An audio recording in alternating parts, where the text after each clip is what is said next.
stand clear of the doors. Por favor, manténganse alejado de las puertas. To those guests who've just joined us, welcome. Our next stop is the Magic Kingdom. For those of you standing, please hold on to the handrails throughout our journey and stay clear of the doors. Stay clear of the doors.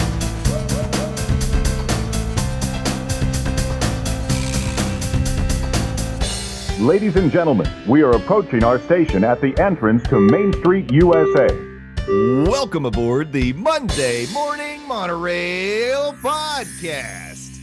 This is Justin Monorail, and this is episode number 250 of the Monday Morning Monorail podcast. Can you believe it? Half a 500. I don't know if that's a thing. I hate that I said it. What? Why did I say such a thing? It's going to be that kind of day. Landon's asphyxiated. Oh, no. We're off the rails already. We got a very big show for you today. We're going to talk about a tiny bit of Walt Disney World news, but mostly we're going to talk about us and celebrate this podcast because, guys, it's a milestone, and I feel like legitimately we need to take a step back and appreciate that we've been doing this thing now 7 years, and because we started in May of 2018, 7 years, 250 episodes. Here we are, gross. And we're not better. We're not better at it yet. We haven't gotten better. I hate it here. We're gonna make Landon choke again. All right, let's bring in my monorail co-host. Let's get the party started. Stephers, you already spoke, so how's it going, Stephers? Welcome to the monorail. I think the party already started, and we're choking on our drinks, and we're dying, and we're blacking out. I don't know what's happening over here. 250 is the episode in which we started going after dark. This could be our last one. It's all downhill from here. Maybe we just declare it over. Glad you're here, Stephers, and welcome back. I hope you had I know you were not feeling well last week, so I'm glad you've recovered, and we're glad to have you. But I think Landon's done choking now, so I can bring him in. Let's bring him in. He is the Landon the Dawsdone. He is number one in your hearts. Landon, welcome to the monorail. I might be number one in your hearts, but the back of my Walt Disney World jersey says I'm 626 in your program. Hi, everybody, coming from the isolation station of it's me, it's the DOZ, Landon the Dawsdone, and it's a Monday morning. You know what that means. And yeah, episode 250, 7 years of doing the Monday Morning Monorail podcast slash Does Disney. Holy guacamole. I can't believe we haven't decided to stop doing this yet. Well, we did once. well, I guess I haven't decided to stop doing this yet. I guess I need to come up with better hobbies.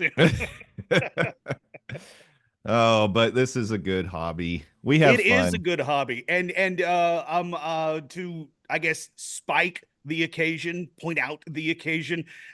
You know how we talk about, you can go down to your local groceria, the K. Rogers, the Food Cities, the Piggly Wiggly to get your Mickey bars out of the ice cream section, but it didn't taste as good for the occasion. I went down to my local groceria and I got Kona Big Wave, which you can get at the Polynesian. That is one of my favorite drinks. And let's find out if the same properties transfer. It doesn't taste as magical if you have it off property. Give me one second here. Go for it. Little AMR or ASMR. ASMR. Asthma. Yeah. AC/DC work for you. Mm-hmm. Here he goes. It's like still a good beer, but not as magical outside of the Polynesian. I'm being completely honest. I think we're missing out on a little bit of the sound. I do have to say, me wearing my Tennessee baseball hat, wearing a Walt Disney World baseball jersey, drinking a Kona Big Wave, being outside of Orlando, I'm practically at Disney, y'all. So yeah, you're close. Yeah, you might as well be there. You, yes, although this. Yes. this isn't the outfit you always wear for the Haunted Mansion, which we can. Yes, yes. As PhotoPass proves, I apparently wear the exact same thing on my Magic Kingdom days. Thank you, Disney, and thank you, me, for being completely unoriginal on my fashion choice. It's called consistency. Consistency. Consistency There it is is. key. Yeah. Something, I don't know. You started talking about beer or something. I don't know what you did, but my caffeine hasn't kicked in yet, so we're going with it. Well, my alcohol hasn't kicked in yet either. So I'll meet you in the middle, Stephers. Cheers. Stephers, I wanted to point out that you do have your Chewbacca mug because we are recording on May the 4th. Chewbacca and Oh, our that's do right. t-shirt. Yeah, yeah. So all those fun stuff we talked that's about what's on your t-shirt. the last week. We were talking about the Star Wars foodie guide last week. You can officially go enjoy all those treats at Walt Disney World now, as of today, through the end of the month. So get out there, get yourself a Wookiee cookie or whatever else, a lightsaber churro, maybe. Perhaps. Oh yeah, they had those light side and dark side cocktails out there. Oh my God, with the, I with the lightsaber stirs, swizzle sticks. Yeah, stirs. That was Swirly-doo? the word. Yeah. Oh, Squiggly doos. Yeah, I said swirly do, not squiggly. Well, Come I on, wanted to that's say squiggly. Yeah, a ridiculous. squiggly do is when you're playing air guitar and you get to a wicked guitar solo. You go squiggly. That was very Jack Black of you. I just want to let you know. Thank you. That was like My you nailed Smoking it. Hot Fiance's daughter actually thinks me and Jack Black are the same person. I can see it. Fun I can fact, see it. Yeah. That's not the first time people have thought me and Jack Black are the same person in my life. Yeah. Fun fact. Well, you've never been in the same place at the same time, so. Also a fun fact. Oh, so speaking of those light side and dark side cocktails, I feel like today's news we're going to talk about is very appropriate, not just for the Monday Morning Monorail podcast, but also the defunct Pass Holder Lounge. This would have been right up the alley of the old Pass Holder Lounge. But before And- Wait, what happened to the Pass Holder Lounge? I hate it here. Dead. Gone. defunct. What? I was also gonna say it's good because May the 4th, it's all spacey themed. It is Not the spacey right themed. kind of, not the right kind, but like a cosmos near, far away. It's in the I don't. ballpark. I in hate the it. I'm gonna galaxy? just- It's in the it's galaxy. somewhere. I don't know. Staffers, before you pull off a stretch like that, you need to get up. You might pull something. It is in space, just Yeah. not the correct space in which May the 4th was. You know what? I'm not gonna try. I'm burying myself in this whole. Wait, I have a life. question. How do we not But we're know? also burying like the Pass Holder Lounge is dead. I mean, I feel like I don't know how this news is just now getting to you, Landon. But Okay, I'm fine. it was brought up in the Discord this So what week. next? You're going to tell me scoreboards and moonshines isn't coming back? Jeez. Ugh. No, no, it's not. I didn't even listen to reaction. Oh, that was great. Okay, let's get to the news. Yeah, this unhinged, unrailed, I don't even know, but I'm gonna intro this because y'all are gonna talk all the things because Okay. I'm just an innocent wee innocent lad. Walt Disney World announced the opening date for the brand new lounge, Spaceship Earth Lounge. Remember we talked about this like a year ago. I don't know how long it's been. It's been a very long time since we talked about it. Called GEO-82. That is GEO, like a robot kind of vibe. 82. The opening date will be June 4th of this year. And reservations actually open up tomorrow when you're listening to Yeah. this, if you're listening to this on drop day. Dang. And GEO-82 is for guests 21 and older only. I think this is one of the only, if not the only place that is 21 and up only. Yeah, Like, except the exclusive. only exception would be Trader Sam's after what, 8 o'clock or something. 8 o'clock. Yeah. Mhm. But yeah, Um, exclusive. Disney describes GEO-82 as a hidden part, in quotes, of Spaceship Earth, designed with warm metallics, rich textures, and geometric patterns that echo the attraction's famous exterior, as it should. I'm really excited to see what the merch looks like. Yeah. Inside, it's meant to feel like a secret escape, sophisticated, stylish, and unlike any other lounge you visited at Walt Disney World. Sorry, Landon, I don't know if you'll be sophisticated enough to embark on that journey. I won't be. I won't be. So that's fine. That's fine. Oh wait, but it's Epcot, so you won't be wearing the same. You won't be wearing the same outfit, bud. You got That's it. true. You got it. Yeah, photo pass proves I wear different clothes.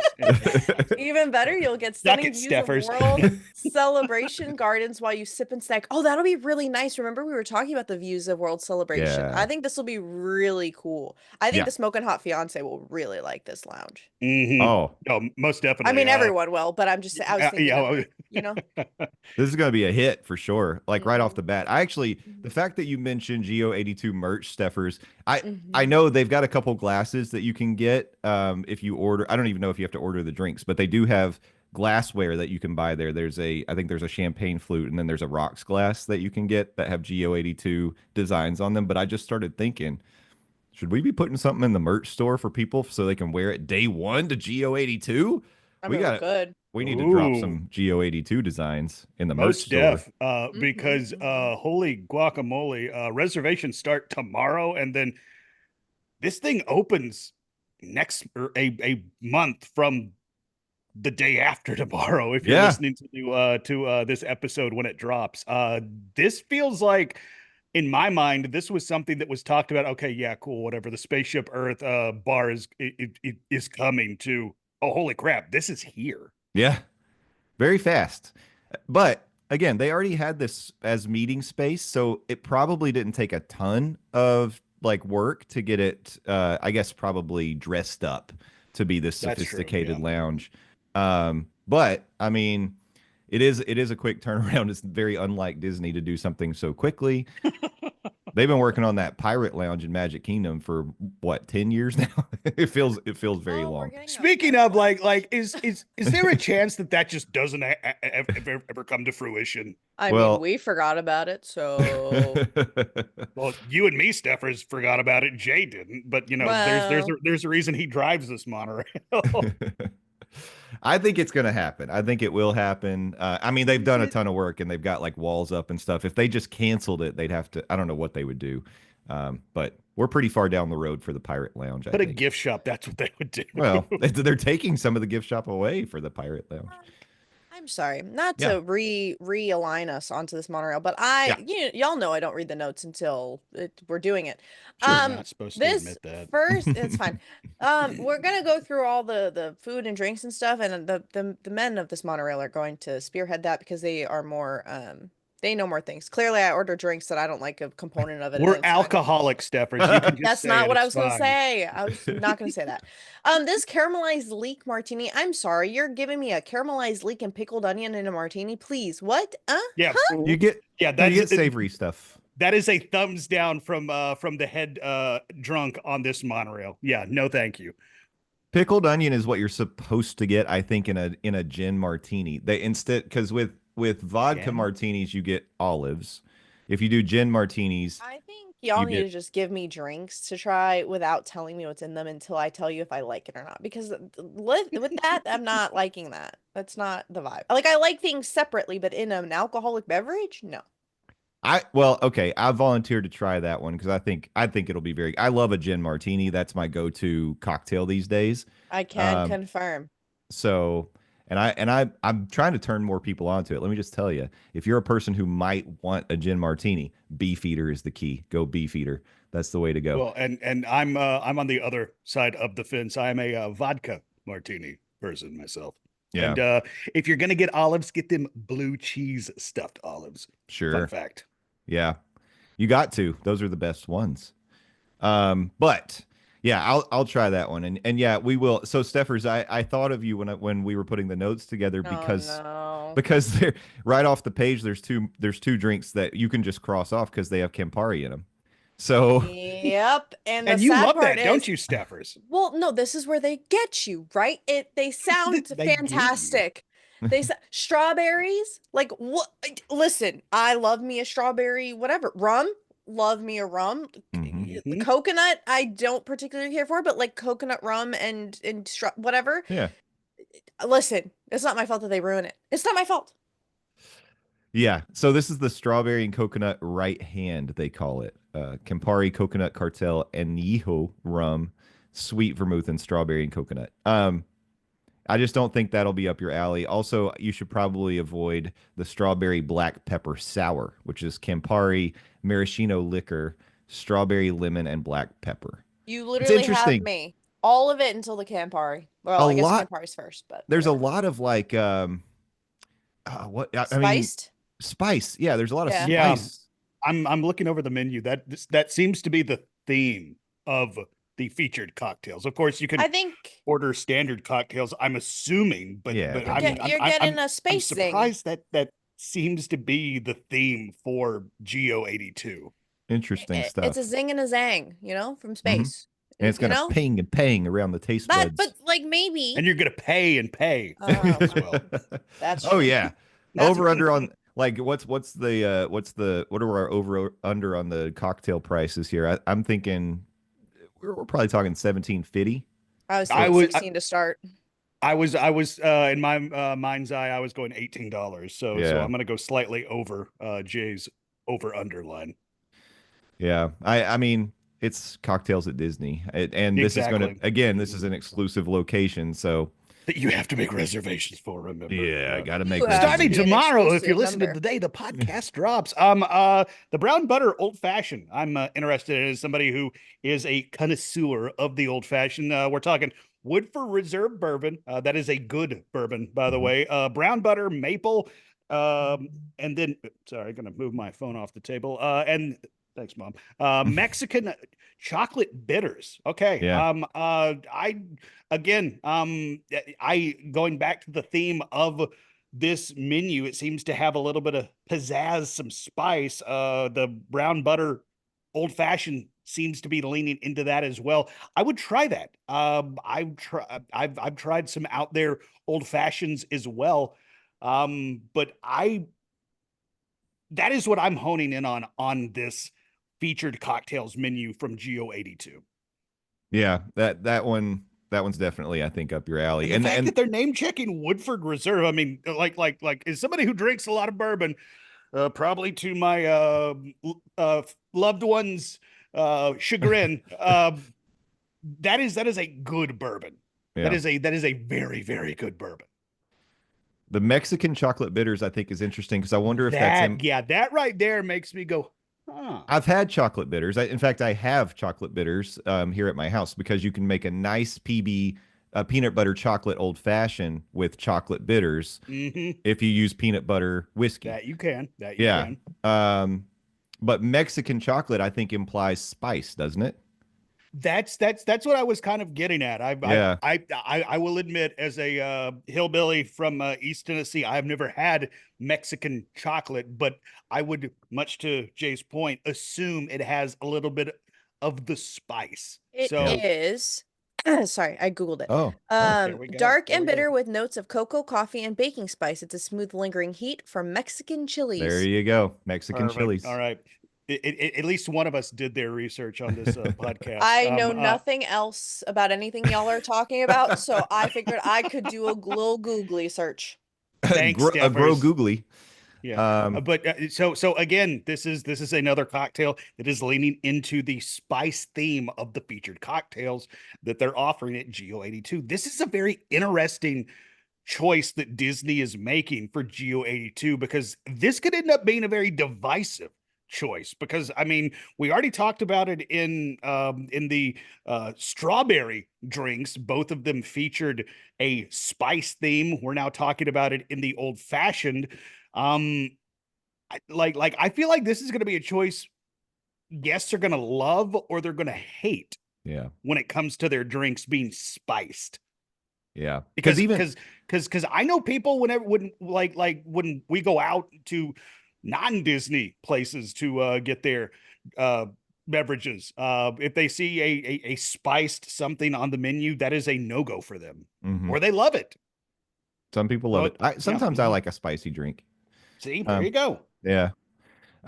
So my eyes are drawn towards this particular cocktail here because this is interesting. The name is interesting. The Clarified New York Sour. Now, I'm a guy who enjoys a whiskey sour. Had plenty of those in my day.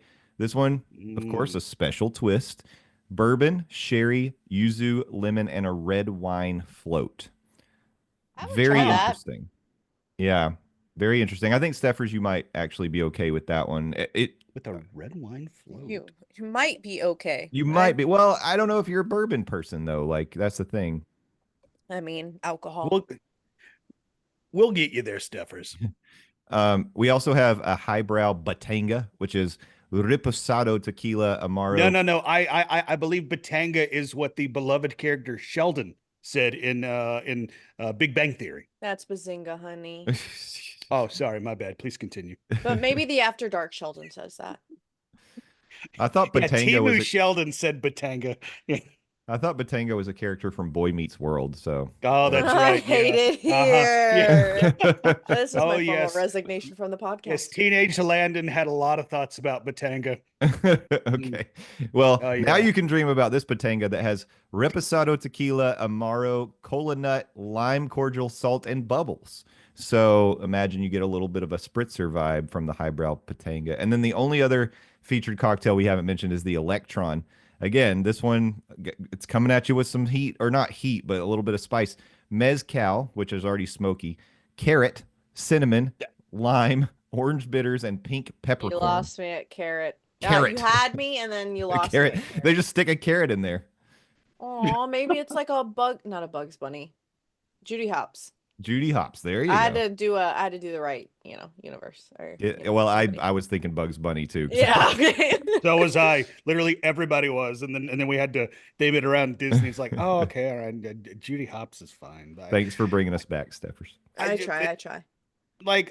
Okay, it's not outside the realm of possibility because I mean we see what Universal does with their Bloody Marys, where they put a whole damn charcuterie board on top of your drink when you order a Bloody Mary. But it's like I don't know. You got one drink that has leeks and onions in it, and then now you got carrots. And They're just trying. They're really trying.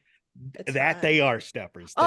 They are trying, but the zero proof cocktails are also kind of, I don't want to say weird. They're also They out are there. weird. No, They're both weird. I'll read these since they're zero proof, and that Okay. I don't know what any of this means. Well, Oh, never mind. Lord. I don't know what seed lip is, but do I they see have a walnut walk. bitters? Yes, a walk through the garden is Seedlip Garden 108. Don't know what that is. I'm assuming that's a non-alcoholic Yeah.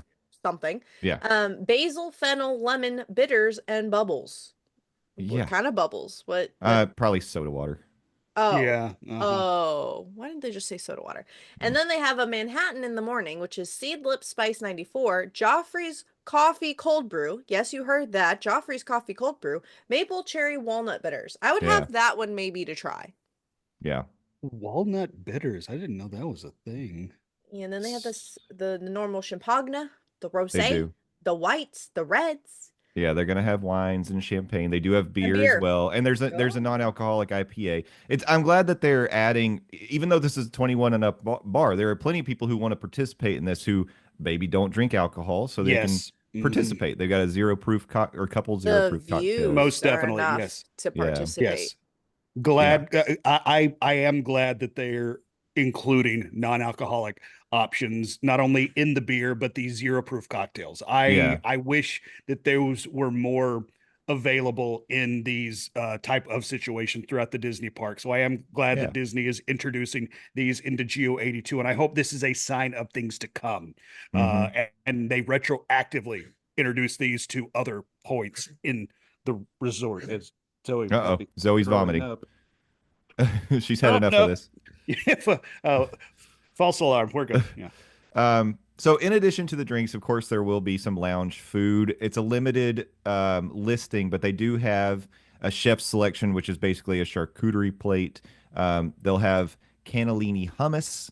They've got a fungi flatbread, or I would say fungi. I don't know how people say it. Fungi flatbread. They've got a jumbo lump crab gâteau, and then truffled ahi tuna. So all this Ooh.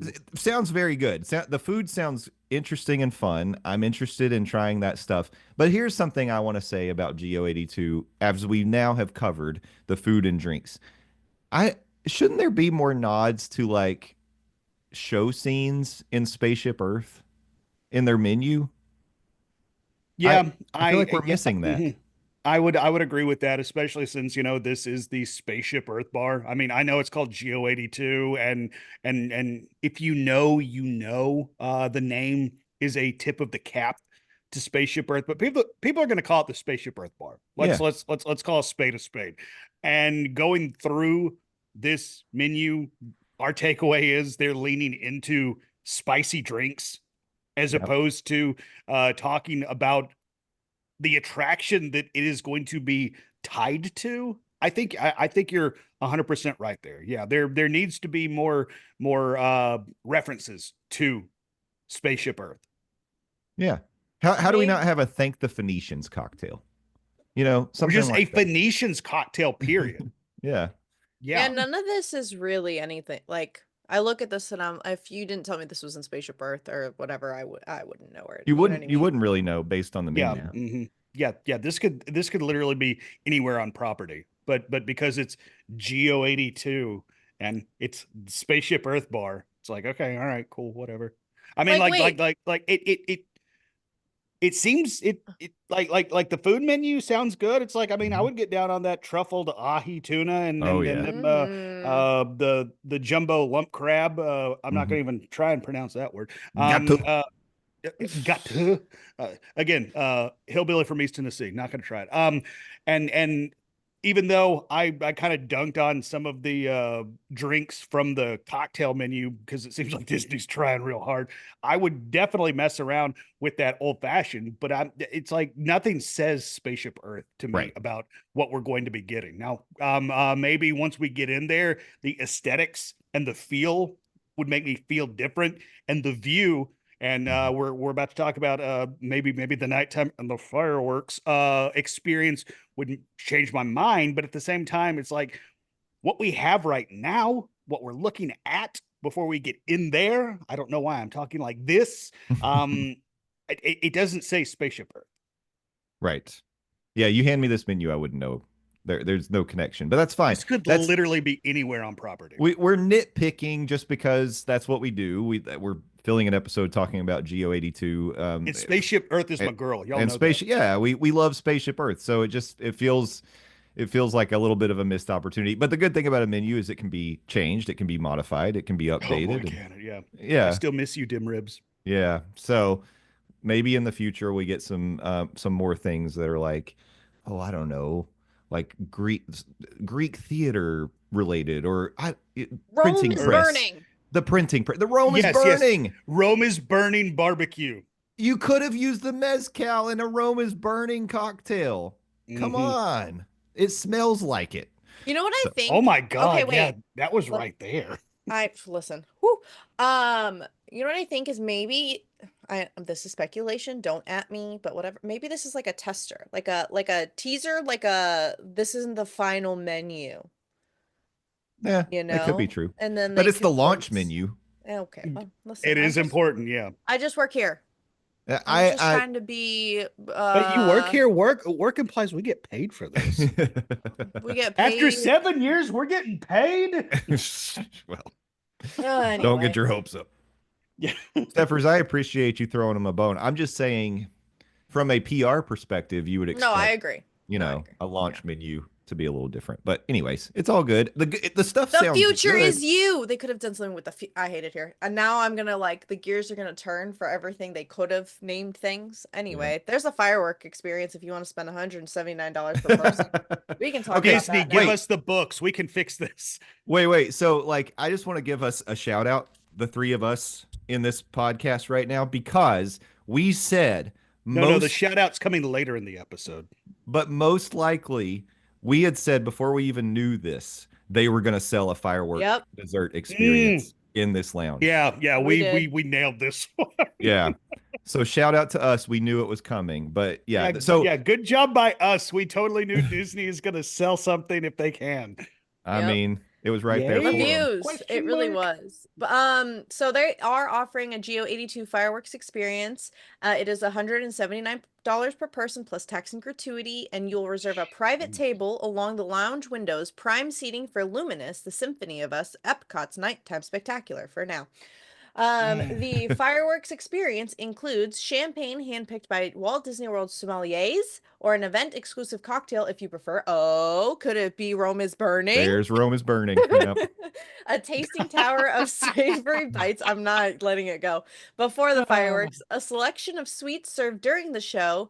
And you can book it separately once reservations are open, Yeah. because it is part of the Enchanting Extras collection. That's like a little section on Disney's website. So, Yep. listen, I would do it. Hold on. Let me see the view first, and then I will do it. That's a 179 per person is a steep price, but I Yeah, mean, it is. like I'm thinking about like the Magic Kingdom dessert parties. I mean, I guess this one is an upgrade because you're getting, champagne or exclusive cocktails. I'm sure it's basically plussed up Yeah. bites and sips that you're getting, and it will be an amazing view, I think, of We Luminous. assume Yeah. because again, to Stephers' point, we don't know what the view's actually going to be. Yeah, I think I need Yeah. to see what the view will be, but I mean,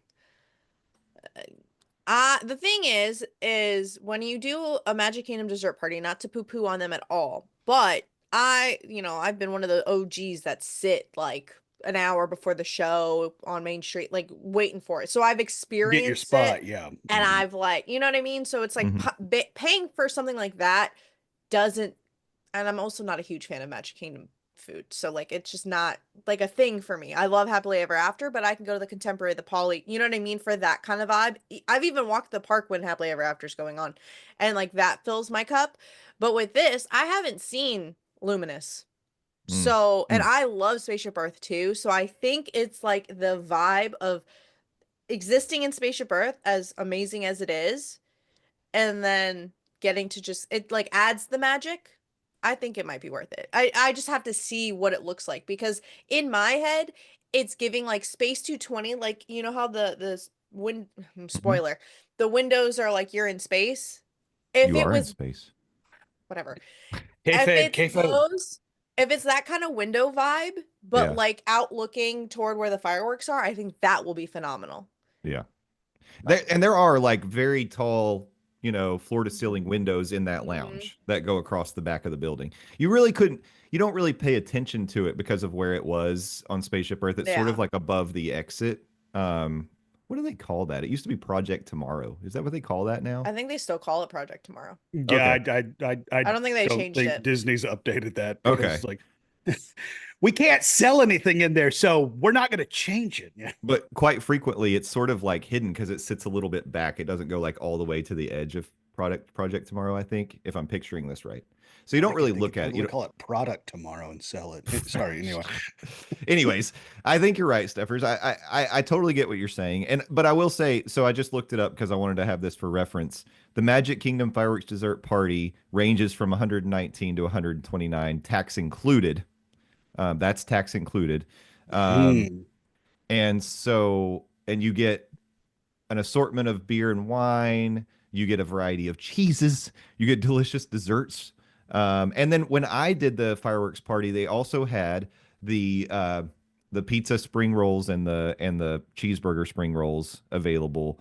As many as you wanted, as much as you could eat. They had stuff like that out as well.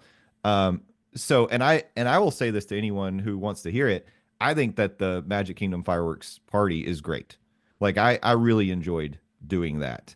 But this is now we're talking. You add $50 to that, and that doesn't include tax and gratuity.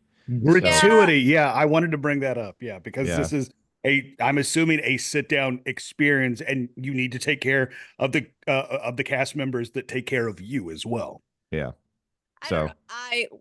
I'm gonna say, let me see the view, but I do think you're getting a little bit more of an elevated experience. I It's think so. subjective. I think it's subjective, but Yeah. as someone who loves Epcot as a park, I think this is a great like feature for it. I don't know.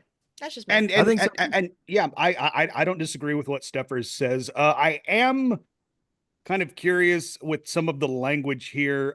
Savory bites before the show, and then a selection of sweets served during the show. Does that mean like once the show's over, like, all right, GTFO? Yeah, I think Or that Probably. that's how that usually goes. I Yeah. think they usually start to clean up probably like toward the finale, and then Yeah. and they also like sweets during the show, do you really want to be, you know, like meandering during like let's just call it a buffet line? Do you want to be going through the buffet line during the show that you if dropped it's $180 a head yes. for? Well, maybe because if it's the floor to ceiling windows and you have like I can't imagine the space, but if the space is only like so large, you know what I mean? Like I don't think you're gonna necessarily miss anything. Depending. That's what I'm saying. I need to see the layout and the vibe. But I think like in my head, you're not gonna miss much depending on how they lay it out. You know what I mean? Yeah, Like you still be yes, able yeah, to yeah. enjoy Mhm.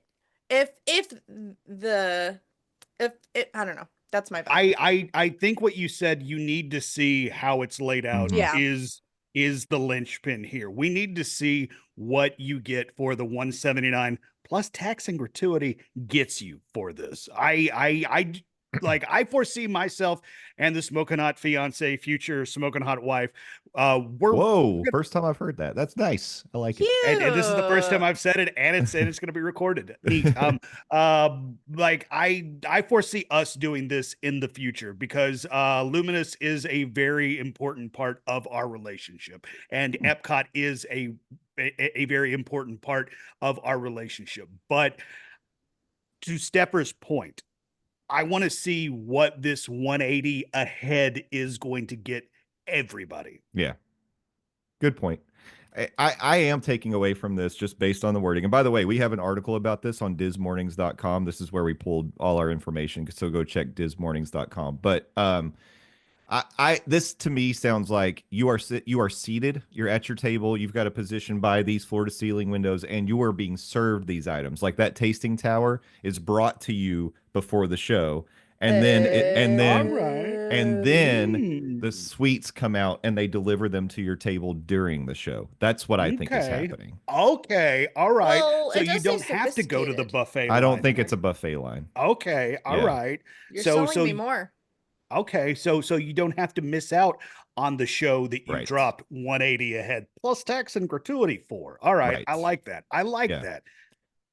So and that is a plussed up experience Yeah. compared to the Magic Kingdom experience that you do have to go through buffet Correct. lines to get your stuff.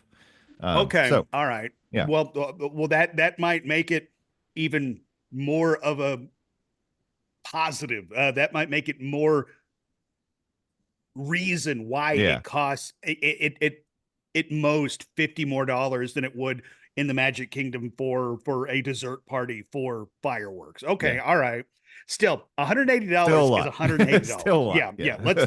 Let's not downplay that. That said, I did just say like less than a minute ago that this is something I see myself dropping 2 tickets on in the future. Yeah. So I'd love to do it, but I will wait and see how it I goes. will say though, okay, don't at me, but I'm just gonna compare this to other experiences that you can do in the park, and it's still, I mean, it'll probably be around the same price with a gratuity as building a lightsaber. But 'Cause yeah, isn't that literally thought the $200? exact Yeah. same thing. Yes. I thought that's where Uh-huh. you were going. Yes. So- Yep. I mhm. will say, if you're not a Star Wars fan and you like eating food, like you know what I mean? Like there are different strokes for different folks, and like Mhm. this could just be your version of building a lightsaber.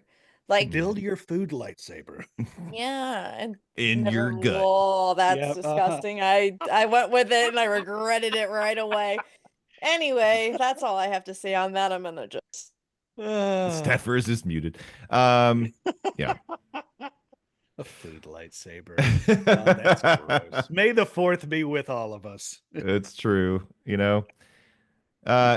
Well, I think it sounds exciting. Like we all are sort of saying, we'll wait and see how the execution of the fireworks experience goes before maybe we drop the money on it. But I think we're all interested in that. But I know for sure we'll all visit this lounge. It'll Yeah, it'll be interesting to see how hard it is to get a reservation there. But yeah. Reservations make me kind of raise my eyebrows because if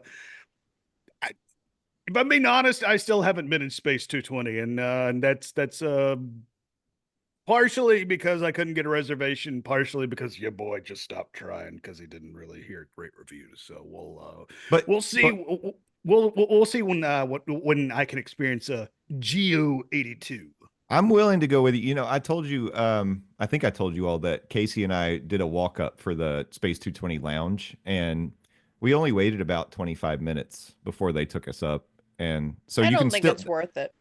I like it. I mean, See? it's you don't have to order from the prefix menu, and you can try some of the food, and they have, you know, the special cocktails. I don't know. I think it's Okay. fun. All right. I mean, So, like I want to check it out just for the gimmick alone. Yeah. I mean, like if we're keeping kayfabe, just to go to space. But yeah. All right. But again, like I do think the hang up might be reservations. Yeah. At least in the early window. Also, are they going to shuffle you out after 45 minutes? That's the other question, which Yeah. Yeah. I did notice there was no mention of a time frame of how long you can be in there. So maybe that means there's not going to be a time limit. oh, there will be. There'll have to be because people would get in there and stay all day if they could. Because if they have reservations, people would just sit on their table all day and be like, man, look at this park. And be like, yeah, look. The cast member would be like, yeah, look at this park. Go experience it. Get out. Yeah. Yeah, they'll do the thing where they gently tell you your time is up, like they do at Oga's. They're like, okay, do you want to drink to go? Because it's been 45 minutes. Yeah. Yep. So, anyways, Mm-mm.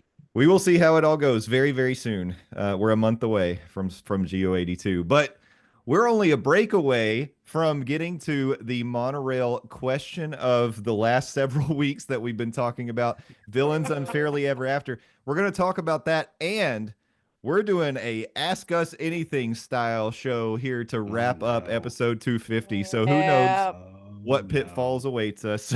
I really hope nobody asks me for my social security question or number. Yeah, because you'll just give it. You have to. I mean, I have to. That's the law. If anybody asks you anything under an Ask Me Anything, you have to tell them. It's true. True. All right. Well, we'll take a break, and on the other side, so. on the other side, we're gonna get Landon's social security number. So stick around. We'll be right back. Welcome back to the monorail. It is Justin Monorail, Stephers, and Landon, the Dawes Dome, back for a very special segment of episode 250, and this is where we get to have that conversation with the monorail fam. So this was back before, actually, that conversation. All right. So when a man and a woman love each other, not that one. No, not that Okay, one. right. Not Okay. today. Not today, Satan. Actually, this was initially set up when Stephers was in town. She was here for for Landon's birthday. So this was a month ago, That was a and month ago. we started talking about the villains unfairly ever after. And Stephers, I want to give you credit because it was your idea to ask, like, well, what three villains would you want to see host this show? Because we all kind of felt like the choice of Hook, Cruella, and Maleficent was okay but odd. A choice. It's a Mhm. choice. Yeah. Yeah. So we opened it up to the monorail fam and we said, which three Disney villains would you choose to host a live stage show at Walt Disney World? And I added a little kicker just for fun. I don't know. Not everyone said. enjoyed this. But I said, also, who of your three villains would be the Justin Monorail, the Landon, the Dawes Dome, and the Stephers? So some people had fun with that. Other people totally ignored that question. That's Which totally fine. Also, I appreciate you using my government name when you put it in the question. that's how people know you. So, you know, just trying to keep it, like you said, kayfabe. Well, as a matter of fact, when you say that's how people know me, Natalie, I didn't mention this when I was down a month ago. Me and the Smoking Hot at the time girlfriend, now fiance, we were at Enchanted Rose, and I hear Landon the Dawes Dome, and I turn around and Natalie just materialized. So I finally got to meet Natalie. It was incredible. It was That's incredible. pretty awesome. And a cool place to meet Natalie, actually. It was, yeah. Natalie's awesome. By the way, Natalie, if you're listening, I need to talk to you. The Smoking Hot fiance is interested in doing Run Disney events, and I can't think of Oh, a better boy. person to talk to about that. They have a whole podcast, Stride Sisters, isn't it called? I think Natalie does a podcast all about Run Disney. But Not yes, sponsored, just cool people. yeah. Oh, and you know what? As part of episode 250, I just want to say we've made a lot of like connections with a lot of very cool people. Some of them had Yeah, we podcasts have. before, some of them started them during, some of them, some of them were sort of inspired by interacting with us and created their own, avenues of interaction and influencing. And I feel hesitant to start listing names of podcasts because I know I'll Because we're leave going to forget people. people off. But I do want to say, because I feel like I haven't given them a proper shout out in a while. Hyperion Adventures podcast. I feel like they started a very similar time. Tom and Michelle have been doing this great podcast for just as many years as us, and it's wonderful. You got to check them out. And also Theme Park Thursday with Dillo's Diz. They were like the OGs, our first crossover. Frank and Jen, best sibling podcast out of New York about Disney that you'll ever hear in your life. So shout out to the Forever? OGs. Yeah. And then because he's Oh, also there's no projection. there's no projection. What'd you say? What's happening? What'd I do? Nothing. Continue. Did I do No, something continue. wrong? No, continue. Oh, okay. And then I was just gonna say to Jeremy and Rhonda from Main Street Magic, shout out to them because we've worked with them a lot. They've been on our show, we've been on theirs, and Jeremy participates in our Monday Morning Monorail fam on the Facebook group as well. So shout out to all those people. We might be hearing his name later, as a matter of fact. Yeah, We exactly. love you all, and even Love if you you all. weren't mentioned, we still love you. Yeah. Oh, and a blog, Main Street Electrical Arcade, not an audio format, but he came on during the Does Disney days Nice. for an episode. I want to give him a shout out. If you love Disney and you love old school or Disney themed video games, check him out. Love what he does over there. Very good stuff. All right. Yeah, we've made a lot of really cool friends over this whole oh my God, we've been doing this for 7 years. 7 years. Oh, I need to get a better hobby. Finally, that mirror that I broke in year one, the curse is finally over. Oh, I'm having an existential crisis over Oh no, here. don't do that now, not live on the show. Well, while you have No. your existential crisis, No, I'll, keep uh, rolling. It will make great content. Okay. I'm gonna read Aurora's because I love Aurora. Okay. Aurora said, Beauty and the Beast is my favorite Disney Renaissance movie, so I have to pick Gaston. He's the egotistical buffoon who's also evil and such a great character in the park. He'd be great. I know it would be difficult, but I would also love to see Scar there. He's such a diva, and I'm sure he'd have plenty of opportunities to steal the show. Be prepared. True. Oh, good song. And because I nice, think nice. you need an iconic classic villain, I'd pick the evil queen from Snow White to lead this bunch. We could have a costume change and have her show up as the old hag. I'm just happy Disney is Nice. showcasing the villains during a regular park day and not behind a separately paid event. Retweet. Great point, especially that last part. I totally agree with Aurora, not only in her picks of the villain. I love the fact that they are featuring the villains, and it's not like a villain ever after. It's not behind a not so scary priced event. You can just go see it. Yeah, absolutely. And by the way, Aurora is my favorite member of the Monorail fam.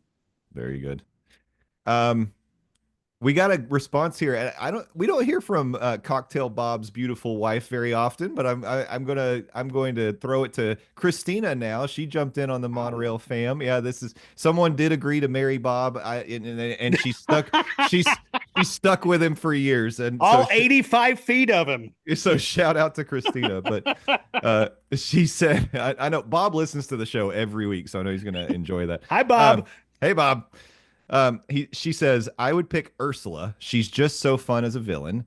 Then Cruella de Vil. She's truly villainous, but also fabulous. And lastly, Maleficent, because I just love the Angelina Jolie version. I also realize I picked all women, which is pretty cool. Girl power. Yeah. I love the Ursula pick. See, that's one of the ones I feel like is missing from the lineup. Like, even if you had to make it like 4 or 5 hosts, like you got to get Ursula in there. I think that's, I still think they should rotate hosts. yeah, That's just my opinion. Most definitely.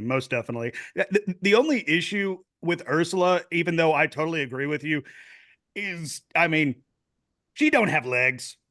Well, no, but like they She's an managed. octopus lady. I mean, it's gonna be hard to get her out there to like roast the crowd and stuff like that, or even That's fair. host and bring stuff, bring people out, or Roast and roast. spooky ghosts and stuff like that. But she got no legs. That's But I mean, like, if you could figure it out, like even if it's like on a forklift or something, that would be A great. forklift. They bring her. Okay, maybe not a forklift. That might take away from some of her evilness. No, you just have like a No, ball not a gown forklift. that has tentacles and it's the facade of it all. I mean, not to ruin the Disney. It's fine. Anyway, think that would be nice. forklift, sure. Forklift is just Or funny. they lower her down from the ceiling like that one bear in Country Bear Jamboree. Mm-hmm. They could do that. No, go back to the forklift. I like that swinging. idea. All right. Speaking of Cocktail Bob, we have the man, the myth, the 75-foot man himself. He is saying Dr. Facilier, Jafar, and Captain Hook, all men to even out my wife's picks. All right. So y'all have that one for therapy. And I said this in the response on the Facebook group, but I feel like it's appropriate. I just want to say it now. Thank goodness someone's finally speaking up for the men. Exactly. I hate it here. Us men have had it so rough for so long. I just can't. Anyway, Chelsea. For the patriarchy. Chelsea agrees with Aurora. Her top picks would be Gaston and the Evil Queen. We have all seen the interactions they have with guests at Disneyland on the Tickety Talk. I did read that as it was typed. Pull that personality into a show and bam, magic. I'm not sure who would be who. Landon would definitely be Gaston just because I think he could throw shade pretty easily without even meaning to. Stephers would be a bad A Evil Queen because this is a family show. That would leave Mr. J Monorail to be Scar. Sorry.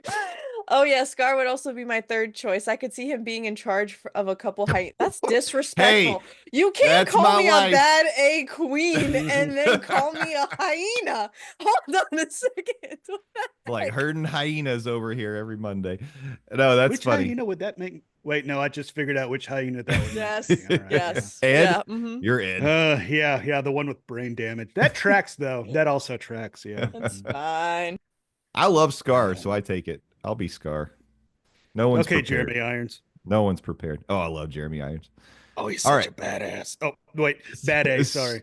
So those were our responses in the Facebook group, and then we hop over to the Discord, and we had some people sound off as well. We got Chicago Paul 76.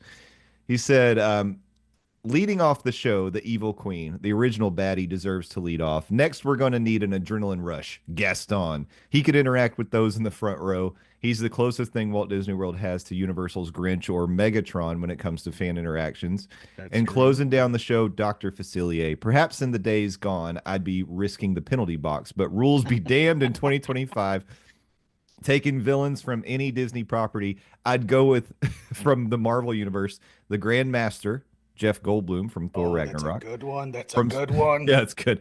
From Star Wars, give me the Emperor, but not the hooded one. I want him as the president from Attack of the Clones.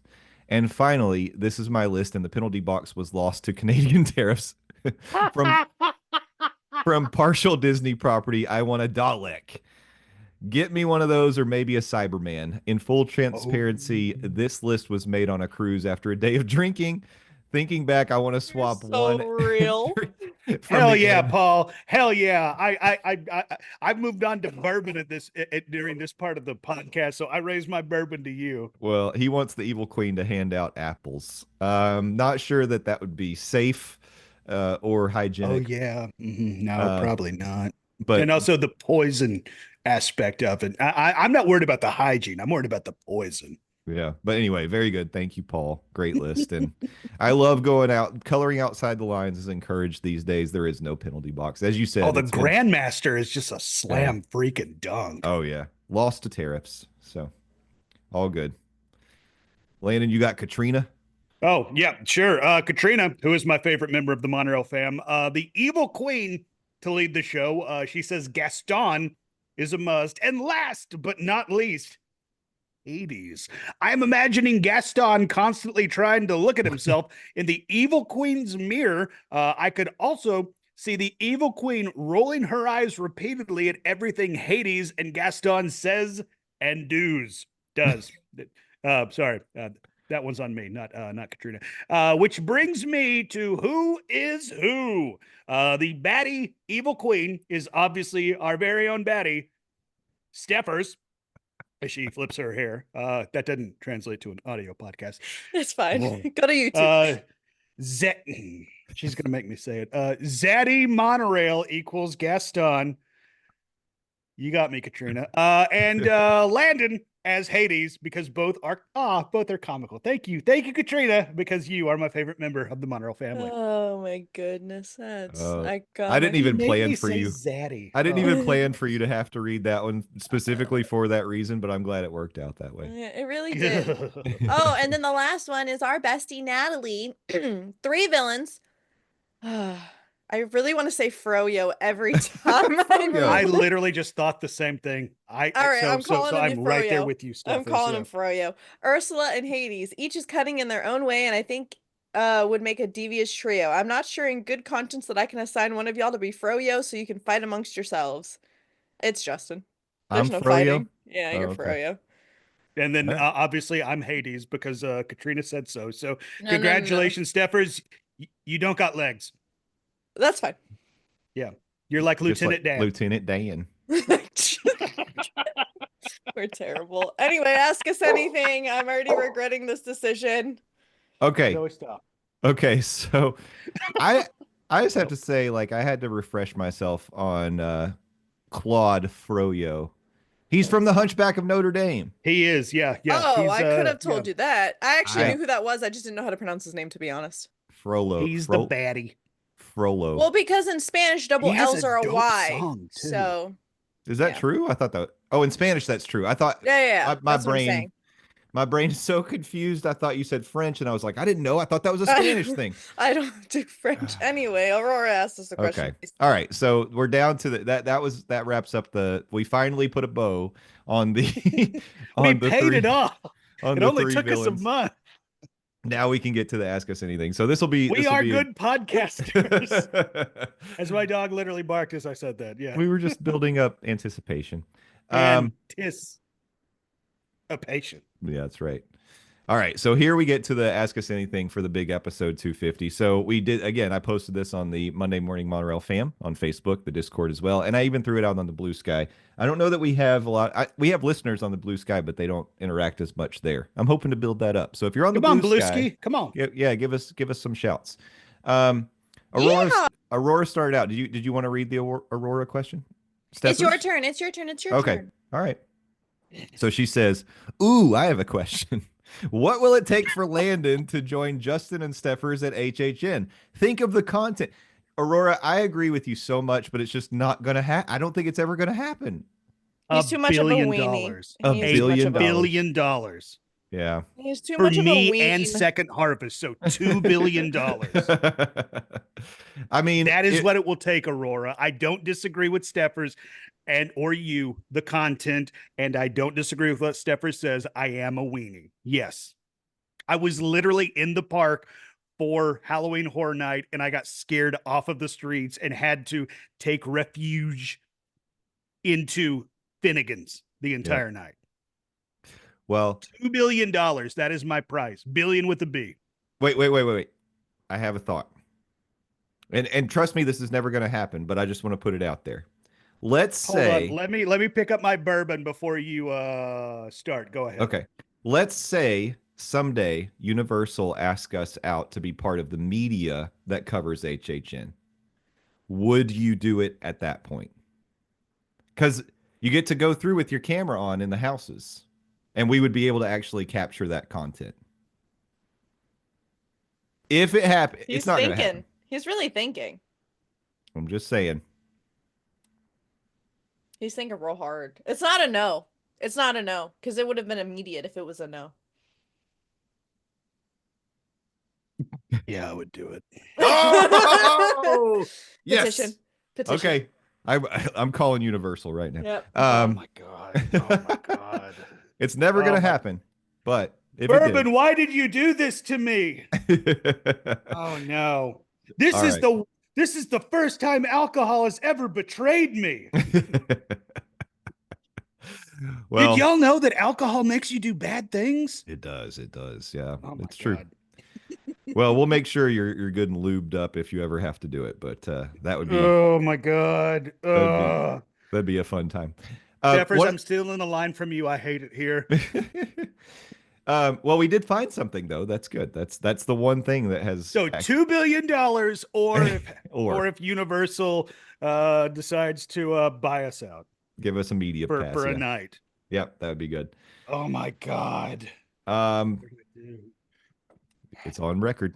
Hey, so the other thing we asked people was if you had a favorite moment from the last 7 years or 250 plus episodes of the Monday Morning Monorail. And Aurora shared some thoughts here too. So she said, there have been so many great moments throughout the years, it's hard to pick one.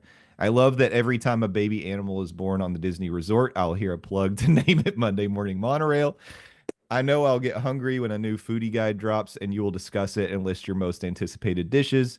But I remember one time I had to pause the podcast because I was laughing so hard. You were discussing the upcoming HHN season and talking about the possibility of a Jurassic Park inspired house, and the Isla Nublar idea got mentioned again. Justin's "I want to get spit on" and Landon's "save it for the OnlyFans" had me in stitches. and then Stephers quickly tried to steer the conversation away to SeaWorld. Oh, wow. Listening to you all every week is always a bright moment that brings me so much joy, and I really appreciate you for letting me forget the world and have a few laughs. Congratulations on episode 250, and cheers to 250 more. Yeah, that was nice. That's so sweet. Remember when we used to be the official podcast of SeaWorld? Oh my gosh. We got are out still just the in official time. podcast of SeaWorld. We got out just in time, guys. I don't know if you saw, but they opened a new attraction. Oh, I saw. And it injured people. The Oh sign, no! Okay, we are no my. longer the official We're podcast of not, no. SeaWorld. the sign fell off and landed on a lady, and yeah, it's not good. Come on, SeaWorld. Oh no! That is, I know so. A lady got hit. Not good. Also, I know I gave Stephers fun grief for not reading the. I'm going into these cold. I have not read these. I started to check on the thread earlier this week, but I decided no. I want to read these as we're going through them. I want to hear them as I like. So you're gonna get my honest reaction. Perfect. Yeah. I don't remember saying I want to get spit on, but I'm just saying. You did say that. I don't disavow it, and I stand by it. I just don't remember. But and also again, save it for the OnlyFans. Oh God. Landon, do you want the next one or do you want me to read the next one? No, I got this. All right, say less. From Thank Paul. goodness. Sorry if this is a bit long. But answers should be fairly short. First question is for me, Landon. Where does the origin of the Dawes nickname come from? Also, how much of the infrastructure of Dawes Does Disney still exists? Like, what happens if I say Kite Tales? I missed that show. If the producer drops it, Paul, to the answer of that last question, we'll find out. For Justin, Disney has just gifted you a monorail car. Just the car, no tracks. What would you do with it, assuming space to place is not an issue? And last but not least, Stephers. You overhear someone outside Fast and the Furious Supercharged talking crap about E.T., claiming Fast and the Furious is a superior attraction. It's go time. Which co-host do you take into battle with you? Justin or Landon? And finally, for all three, Disney, Universal, or SeaWorld has allowed you to personally take a wrecking ball to attraction. Which is it? Oh. As for a favorite memory, both are from the spinoff Dawes Does Disney. First, the episode with Fast Pass Standby Snack Break. You remember that thing? We did that. For the 3 nighttime shows at the time, and Landon actually did the Kite Tales sound every time I said it. I said it a lot, and the consummate professional Landon filled in the sound every time. And second was the last episode where Landon took us all on to use a wrestling analogy, Mark Henry retirement moment, where he said that it was the last episode, but Monday Morning Monorail was returning. Glad to have you all together forever. Forever. And also, to use another wrestling analogy, we could go Terry Funk forever. This show is a warm hug. Wow. Paul. That is amazing. Paul is my favorite member of the Monorail family. Okay, so I guess I'll start. We'll take it from the top. The origin of the Dawes nickname comes from when I was a teenager. My gamer tag was Landon. And then just throughout the ages, it got shortened to the Dawes. And when I had to find a moniker when I got on the air at 88.3 WMTS, back when I got into radio in Murfreesboro, 88.3 WMTS is the college radio station in Murfreesboro at MTSU. I decided to go with the Dawes. And ever since then, I've been the Dawes on air. But I mean, like, Jay, you can talk about it. It's like, I've been the Dawes for a long time. That's true. But what inspired Dawes as your gamer tag? Was it just, you just like the sound of it? I like the sound of it. And also, you know, it's like when I decided to come up with it, you know, I was of the age where it's like, you know, Z sounds cool. Yeah, Z's cool. And also it's like, you know, I'm a heavy metal kid, so, you know, obviously Ozzy was a big influence on me. So Dawes. Yeah. So I mean, again, sense. I was a very little kid, of the impressionable youth, as it was. So I made that bridge a very short bridge to get there, if we're being completely honest. So I've always latched onto that, and just for whatever reason, it's like lop off the land, stuck with the Dawes. Yeah. All right. It worked out for you, though. Yeah, and it works. Thank you. I think so. The Dawes still lives on, and I think I answered the second part of your question. We'll find out how much of the infrastructure of Dawes Does Disney still lives on, because we'll find out what happens when I say kite tails. I currently don't have that sound effect, so you're gonna have to send it to me if you. I will send it to you. I will send it to you because I've now said it 3 times. Okay. I will send it to both of you because kite tails 4 times. Oh, dang it! All right, enough of that. Okay, monorail car. For mine, the monorail car. This is the first thing that popped in my mind, and I think that this would work nicely.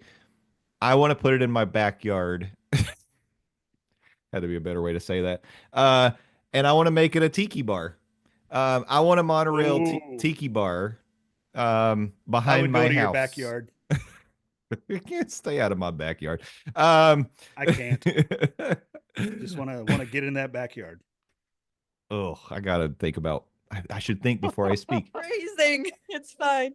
Anyway, after tiki bar 7 years, it finally occurs to you. Yes, thank you. Wild. Well, that sounds fun. I think that'd be really a great time. You could get Cocktail Bob to help you, like finesse it. You know, he'd help me build it out. Yeah. Not that you need help. It's more like he just already has a bar. You know what I'm saying? Anyway. He knows what he's doing. He knows his way around a backyard. Anyway, I'm going to answer this blasphemous question in which Paul has asked. Honestly, out of all the questions you would have asked, this doesn't surprise me. Like, you know, I feel like it's just like the most, let me pit so-and-so against each other. Number one, if someone was talking crap about E.T., I would look them in the face and say, wait, family show, hold on, let me think about what I would actually say. Something to the effect of, I wish you had just gone on a rant. We could have just bleeped the whole thing. Just beep. Oh, that would have been great. For like 15 seconds. Something to the effect of Fast and the Furious being a POS ride and you have no taste. However, if I had to take somebody into battle with me, I would take Beetlejuice. I understand that wasn't an option in the question. That's fine. but penalty boxes have been shipped to Canada or something. So, period. Oh, since I'm already talking, I guess I could just, wreck an attraction as well. You got to pick a Universal one. I can do a SeaWorld one. We'll let Landon do a that's Disney. right. Okay, I'm gonna wreck one that's not Fast and the Furious because I feel like that's too easy to do. Okay. If I had to pick an attraction to wreck that is not Fast and the Furious, I'd probably let me think. I might actually have to think because Fast and the Furious was just like an easy answer for me, but I want to do something different. Y'all go first. I think that's the right answer, though. That's the That right is answer, the but right that's answer, yeah. not the only answer. Oh, okay. jeez. All right. Well, I put myself in position of saying I would say one from SeaWorld. I really don't want to. The Odyssey or whatever the that. new ride, Expedition Odyssey. Yeah, because it's going to apparently be closed due to a lawsuit. It's wrecking itself, to be honest. Let me pick something from Disney. If I had to take a wrecking ball to a Disney attraction, ooh, gosh, you can hurt a lot of feelings doing this. I know, you really can. Can I say Stitch? Oh, wait a minute. I'm being handed something. Is it the answer to this question? I'm being told Stitch is still closed. Oh, Thank you. Oh my God, that's a callback. Oh my God. Oh yeah, for all of our day oneers out there. Yeah. All right, Landon. I punted. Over to you. What's the name of the stupid car ride in Future Tomorrowland World? Speedway. Yeah. It's Get not wrecked. Future World either. Tomorrowland. Yeah, that thing. Still get wrecked. I hate that thing.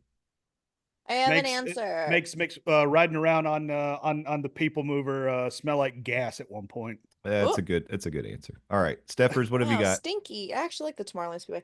All right, so my answer is technically a twofold, mostly because it's the type of attraction, but I would get rid of Jimmy Fallon, the Race Through New York, Oh, there you go. or Oh, yeah. Despicable Me, the Yes. OG one. Yeah, the motion theater one. Oh, so bad. Let me tell you, Mhm. I think that they have such better technology now where they could make it better. Yeah. They ripped out Shrek for that. That was such a bummer. Bring back Shrek. You should have made Shrek Honestly, yeah. like Born Stuntacular. That's what they should have done. Well, you're talking about the Minion Mayhem, not Villain Con, right? Correct. So Minion Mayhem replaced. It was like a Hanna-Barbera 3D Bring that back. That's better. attraction. Yeah, that would be awesome. That was better. That was so better. much better. Yeah, I agree. Okay, Wait, those are great. Aren't we talking about the same thing? No, No, Villain Con's you're across the talking street. It's about a the- shooting yeah. game, and that replaced Shrek. There's Yeah. 2 Minion rides now. There's the whole Minion corridor of corridoring. Yeah. Anyway. Okay. I'm on Also, Chelsea. before we move on to explain Paul's reference, a Mark Henry retirement moment. Mark Henry, a professional wrestler, also a gold medal winner for the United States, came out on an episode of Monday Night Raw teasing his retirement. And John Cena, the guy from Peacemaker, and also a wrestler, him too, came out to hug him, give him the championship, and then Mark Henry slammed him and said he ain't done yet. So that is what he's referring to when he says a Mark Henry moment. When I said the last episode of Does Disney, and then I spoiled, or rather revealed, that the Monday Morning Monorail was coming back. Yeah. So there you go. Slay. All right, Stephers, take the Chelsea question. Okay, Chelsea asks, how did you all meet? First question. And technically there's a 2-part answer, so we'll just wait for that. Of all the resorts had a $99 special a night, deluxe, and good neighbor included, which would you stay in and why? That's an easy answer. If money were no object, would any of you get married / renew vows at Disney? Steffer / Landon, would you move to Florida just to be closer to the parks, or is living away from them create a distance that makes the love grow fonder vibe? I'm not a coaster fan, but I love Big Thunder and Seven Dwarfs. What rides at Universal could I ride? I want to visit again, but I just don't know what to get on. Maybe an across the Universal topic. Sorry for the question, but I just listened to Justin / Stephers and it piqued my interest. Oh, well, thanks for listening to us. Thank you. Well, you can listen to me, Chelsea. Well, she is right now. Okay, He's hearing you as we speak. George Chelsea. You're my favorite member of the monorail fam. How I Met Y'all is an easy one, so I'll do that because I don't actually know how you and Landon met. I know how you know each other, but I don't know how you met. I don't think. Maybe I Okay. do. I don't know. Anyway, I met these men. Sorry, I was gonna say something really not I nice. don't know what was about to happen. I met these men on the internet. Adam, hashtag waiting As for Stephers Adam. does. No. Yeah. I did meet my husband on Tinder. Anyway, hashtag waiting for Adam. I was looking for Disney podcasts and he tagged Monday Morning Monorail and Delos Diz. And then I was the notable Universal person. And so when Parks and Monorails was a thing, I'd be in the chat. And then a beautiful friendship was born. It's true. Yeah. We decided like we needed a universal representative because we were pretty like novice or just like we were outside of the realm of universal knowledge. And so that was kind of the impetus to bring you on. I think, did you come on Parks and Monorails? I know you were in the chat, but you came on the show, I right? came on a few times, yeah. Yeah. Okay. So that kind of started it. And then we started doing just random drop-ins where we would bring Stephers on to do Across the Universal with Stephers on the Monday Morning Monorail. But yeah, that's really how it started. And as she said, a beautiful friendship was born from there. And now we're bad boys for life. Hashtag. But Landon and I have known each other his whole life because Yep. our parents knew each other. They worked together, and actually Landon's the Lotus and Landon's dad Frank were my godparents. They are my godparents. So like literally we've known each other. I'm a little older than Landon, so I say his whole life. And it's barely, but basically I've always called like to most people without having to go into a lot of detail. I used to just always say that Landon was my cousin. I mean, because we're practically family. We're family. Yeah, I mean, like we are family. It's like Yeah. I without getting into the backstory, it's like I no longer have a brother. I had a brother, but I do have a brother in Justin. It's like we've known each other literally what he says my entire life, and Justin is my brother. Yeah. So yeah, that's how we met, and it's like I did make occasional appearances on Parks and Monorail, which God, that's a throwback back to 2020. But it's like that is how we all met, and then it's like I ended up officiating. I throw air quotes up there. Stephers' wedding. True. Yeah. So I mean, like that is how our friendship. Okay, wait. We have to clarify. The air quotes is because me and my husband were already like married. Yes. This was just a ceremony yeah, in front of everyone that wasn't COVID related. Right. You can't just put quotes without context. The reason I throw up air quotes is because a friend of the family who is also a minister started giving me a whole bunch of grief. It's like, you can't do that, Landon. You're not ordained. It's like, yes, I know. Thank you. Yes. That was Oh, wow. I'm not you really. It's like, I understand what I'm doing.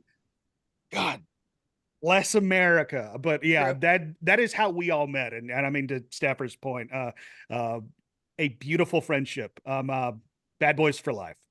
True. Absolutely. Big true. Okay, Resort had a $99 special. I'm doing 2 because you Lord. Oh, you're doing 2. Okay. Well, because Universal and Disney. So I'm gonna do one of each. Oh, okay. All right. Universal, this is super easy. Helios. Duh. And then for Disney, Riviera would be that's my top one that I want to stay at. Okay. That's nice. Yeah.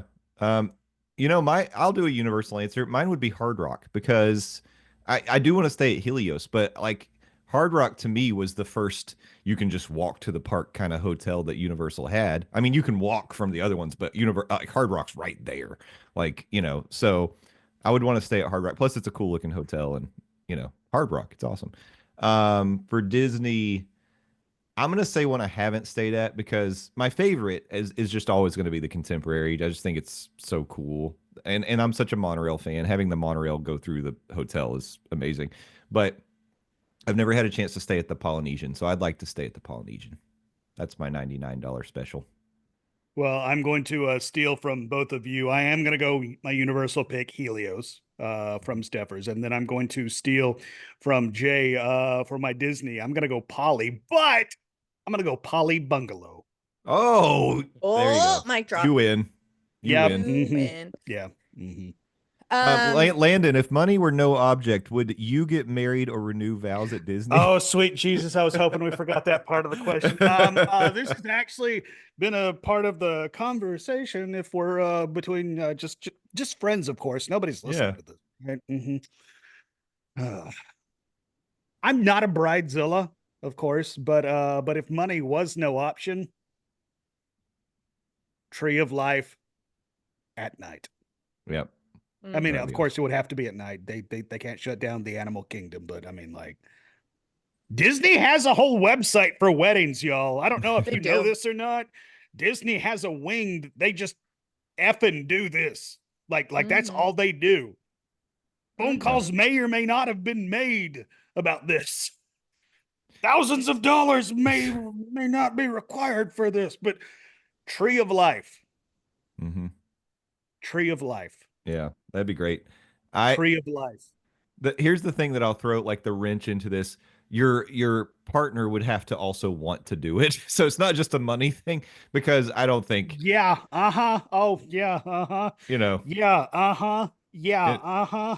in my case, I don't know that it's I don't know that it'll potentially be a thing, but I think it would be, you know what? I'm just gonna say if I was gonna do it where I would do it, I'll pick someplace different. Let's do um oh, okay. I'll do Hollywood Studios. I want to do a wedding in the Tower of Terror. You can do it outside of the Tower of Terror. I found out just But I want to do it in the Tower of Terror. okay. In the lobby. I've done a lot of research on this. Mhm. Steffers. I always said that for our 10-year vow renewal situation, I would want to do it at Disney. But now that Helios is open, I feel like I would want to do it there instead. There you go. We got Yeah. engaged at Disney, so Yeah. that's the tea on that. Well, would either one of you actually consider moving closer, living like in the Orlando area to be closer to the parks? Or do you No. like living away? If the state of Florida wasn't trash, yes. Yeah, well, okay. Granted, I say that living in the state of Tennessee, which I mean, like me calling the state of Florida trash is like trash calling trash. So I mean, but at least I can get homeowner insurance in Tennessee. So I lived there my whole life, and I moved out of Florida. If that gives you any indication of Yeah. my thoughts, but absolutely not. I would have to But- get like some dream job for me to even consider moving back to Florida. yeah, but I mean, like to Stepper's point, if like W random radio station in Florida called me and said, Landon, do you want to come be a producer or host a show or a shift in Orlando or some part in Florida? I'm packing my stuff and going. I mean, I would obviously have to talk to Smoking Hot Fiance, but yeah, it's like we've already talked once her the ambassador, as I refer to her in public aspects, is set up and moving on to college. Like, I mean, we're not tied to Knoxville because unfortunately one of my parents has passed on. That's part of the reason I moved back to Knoxville. And I mean, the Florida area is definitely on our radar. I would move to Florida, but I mean, it's like the state of Florida is just terrifying right now for several reasons. Yep. Well, I would love to have you all both closer to me, but that's just a selfish thing to say. Yeah, but we could hang out, bud. it'd be awesome. I could hang out in your backyard. Stay out of my backyard. Steffers, I'm gonna suggest we do the rides at Universal like separate offline. We'll take that one offline. Sounds good. But Sounds good. all right. So next up we got Jeremy from Main Street Magic. So he says, since Monsters Inc. Land is not going where Launch Bay is in Hollywood Studios, What do you hope to see replace Launch Bay sometime in the future? Um, that's a really interesting question because now, oh, well, I came up with something. I don't know if it's the best answer, but now that Disney owns the right to The Simpsons, maybe they put The Simpsons in there. Ooh. That could be a good spot for some Simpsons Ooh. representation in Hollywood studios. But and just take a Duke on Universal. Yeah. Well, Universal, I mean, rumors are they're Yeah, gonna phase out The Simpsons. So that is true. That is true. when that happens, it'd be on the table. Or Actually, I like that. Yeah. alternatively, they could make it like a Doctor Who experience, which would be sweet. I'd like to see And that. that would be less costing. Do they have rights to the Doctor Who? Yep. Oh yeah, that's right. It's on Disney Plus, so I guess they did. Yeah. Okay. Yeah, they got Doctor Who now. Who now? So that's mine. Any other thoughts? Well, I mean, like pie in the sky. I know this will never happen. An even better Muppets Land. Yeah. Yeah, that'd be great.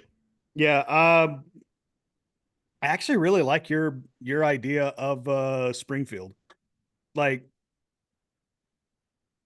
It'd be nice because it's already that's actually sort of like really good. Yeah. cordoned off. Yeah. It is. Yeah. I mean, they have the walls up, so you walk through it, you walk into Springfield. You could have a Moe's right there. You could have a comic book guy's shop right there. And I realize I'm just describing what's in Universal right now.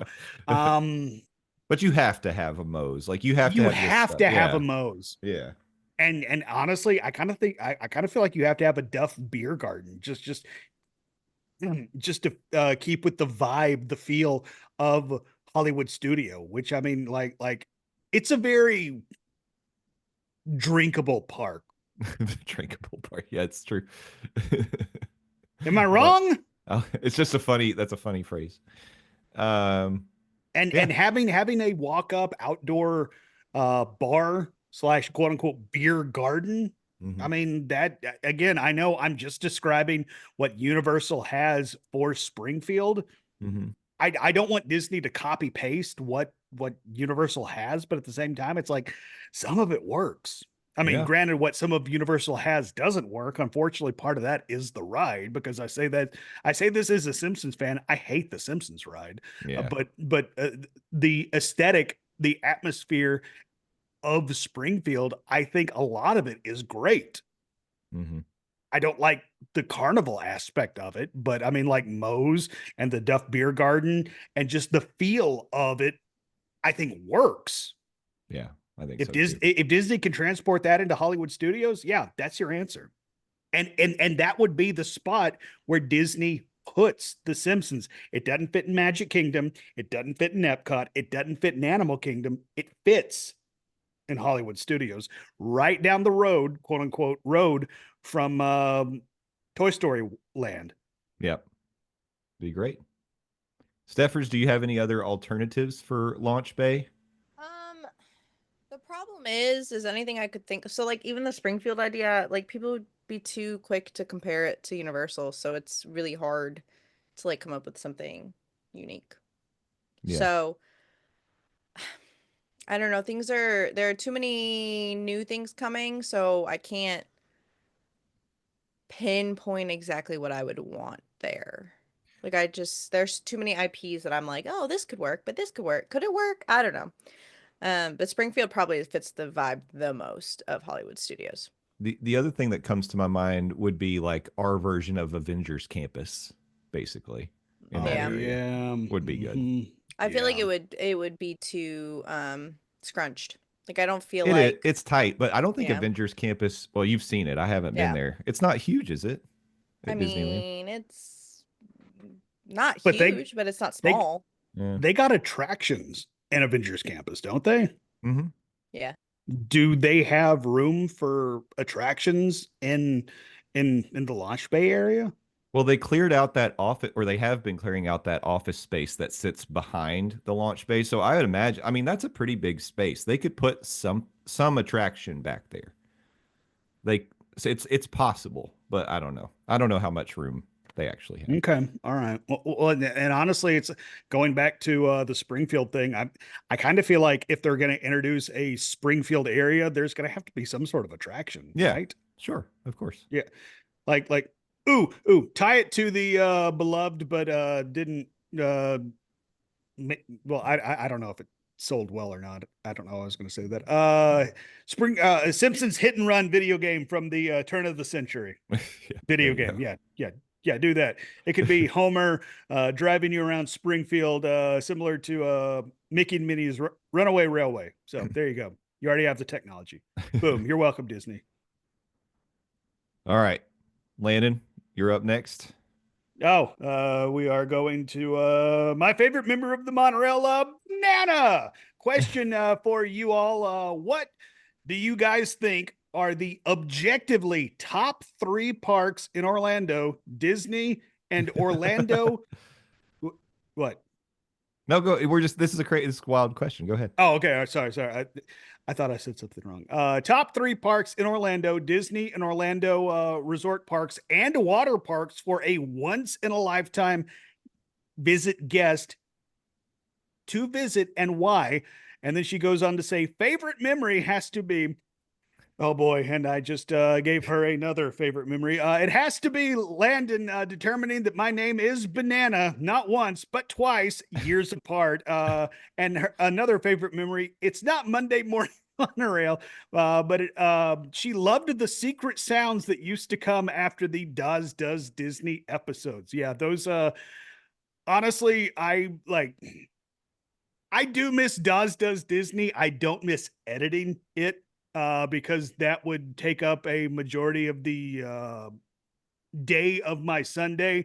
But every time it came to putting together the secret sounds, that was always my favorite part of the editing process. I loved doing those secret sounds. They were always so fun. Me and Stephers and Jay, whenever the portal opened up and he would appear, like everything that didn't make it to quote unquote air that we would say that was funny or I could take out of context or a blooper was always fun to drop as a secret sound. Those were fun. And of course, the infamous, which still blows my mind that somebody got upset, left me a bad review and emailed me and left a hate comment about it. The infamous April 1st secret sound episode of Does Disney. But Banana, you're my favorite member of the Monorail fam, especially now because you get another shout out as Banana and you brought up the secret sounds. That's awesome.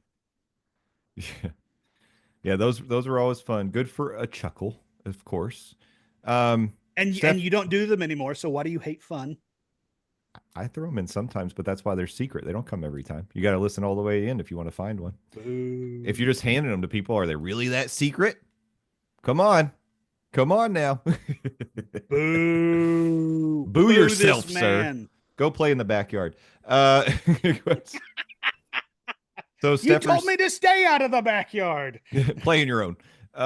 Stephers, I'm gonna let you answer the 3 theme park questions first because it's gonna surprise me if they're not just universal straight down the list. They're not, but I will say,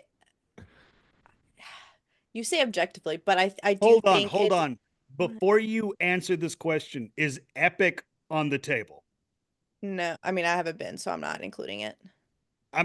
I wasn't going to include it either, but is it on the table? Sure, it's a park in Orlando. But it's not open right now. It's technically anybody can go. It hasn't had its grand opening, but they're selling tickets to everybody now. True. I mean, so okay. I'm saying it exists. Right. I'm saying it exists. That doesn't mean it's going to be an answer. Okay, so Volcano Bay. This is in no particular order. Let me say that off the rip. Volcano Bay. I'm going to say Universal Studios versus Islands of Adventure. I will caveat that with, if you're more of a coaster buff, do Islands. Mm-hmm. But it genuinely depends on your vibe. And then the third one, I'm gonna say Hollywood Studios. Now, with that being said, Magic Kingdom is the quote unquote classic, so once in a lifetime, and if you care about a castle, go to Magic Kingdom. I would tell you to go to Hollywood Studios. I just think that there's more. I mean, I would pick Epcot, but that's subjective, not objective. So here we are. Okay. I mean, yeah, you're supposed to be objective here, so we want Correct. your objective opinion. Mhm. All right, Landon. Again, like Stephers said, this is not in a particular order. This is just an order. I'm going to go Magic Kingdom because, like Stephers said, if this is your only trip to Orlando to get the theme park experience, I feel like you would be doing yourself a disservice not going to the Disney park on the East Coast. I mean, like, it's the Magic Kingdom.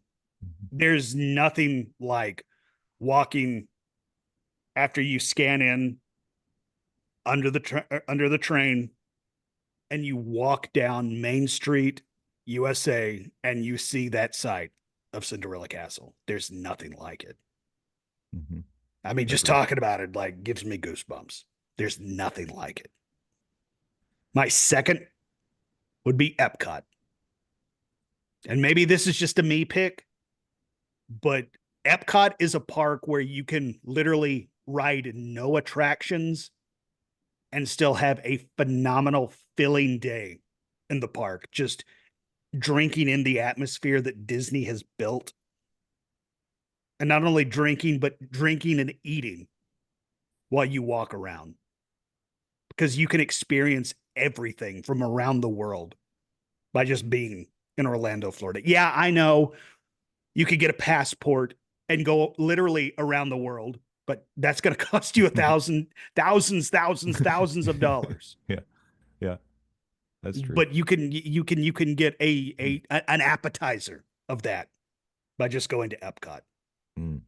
And then my third choice.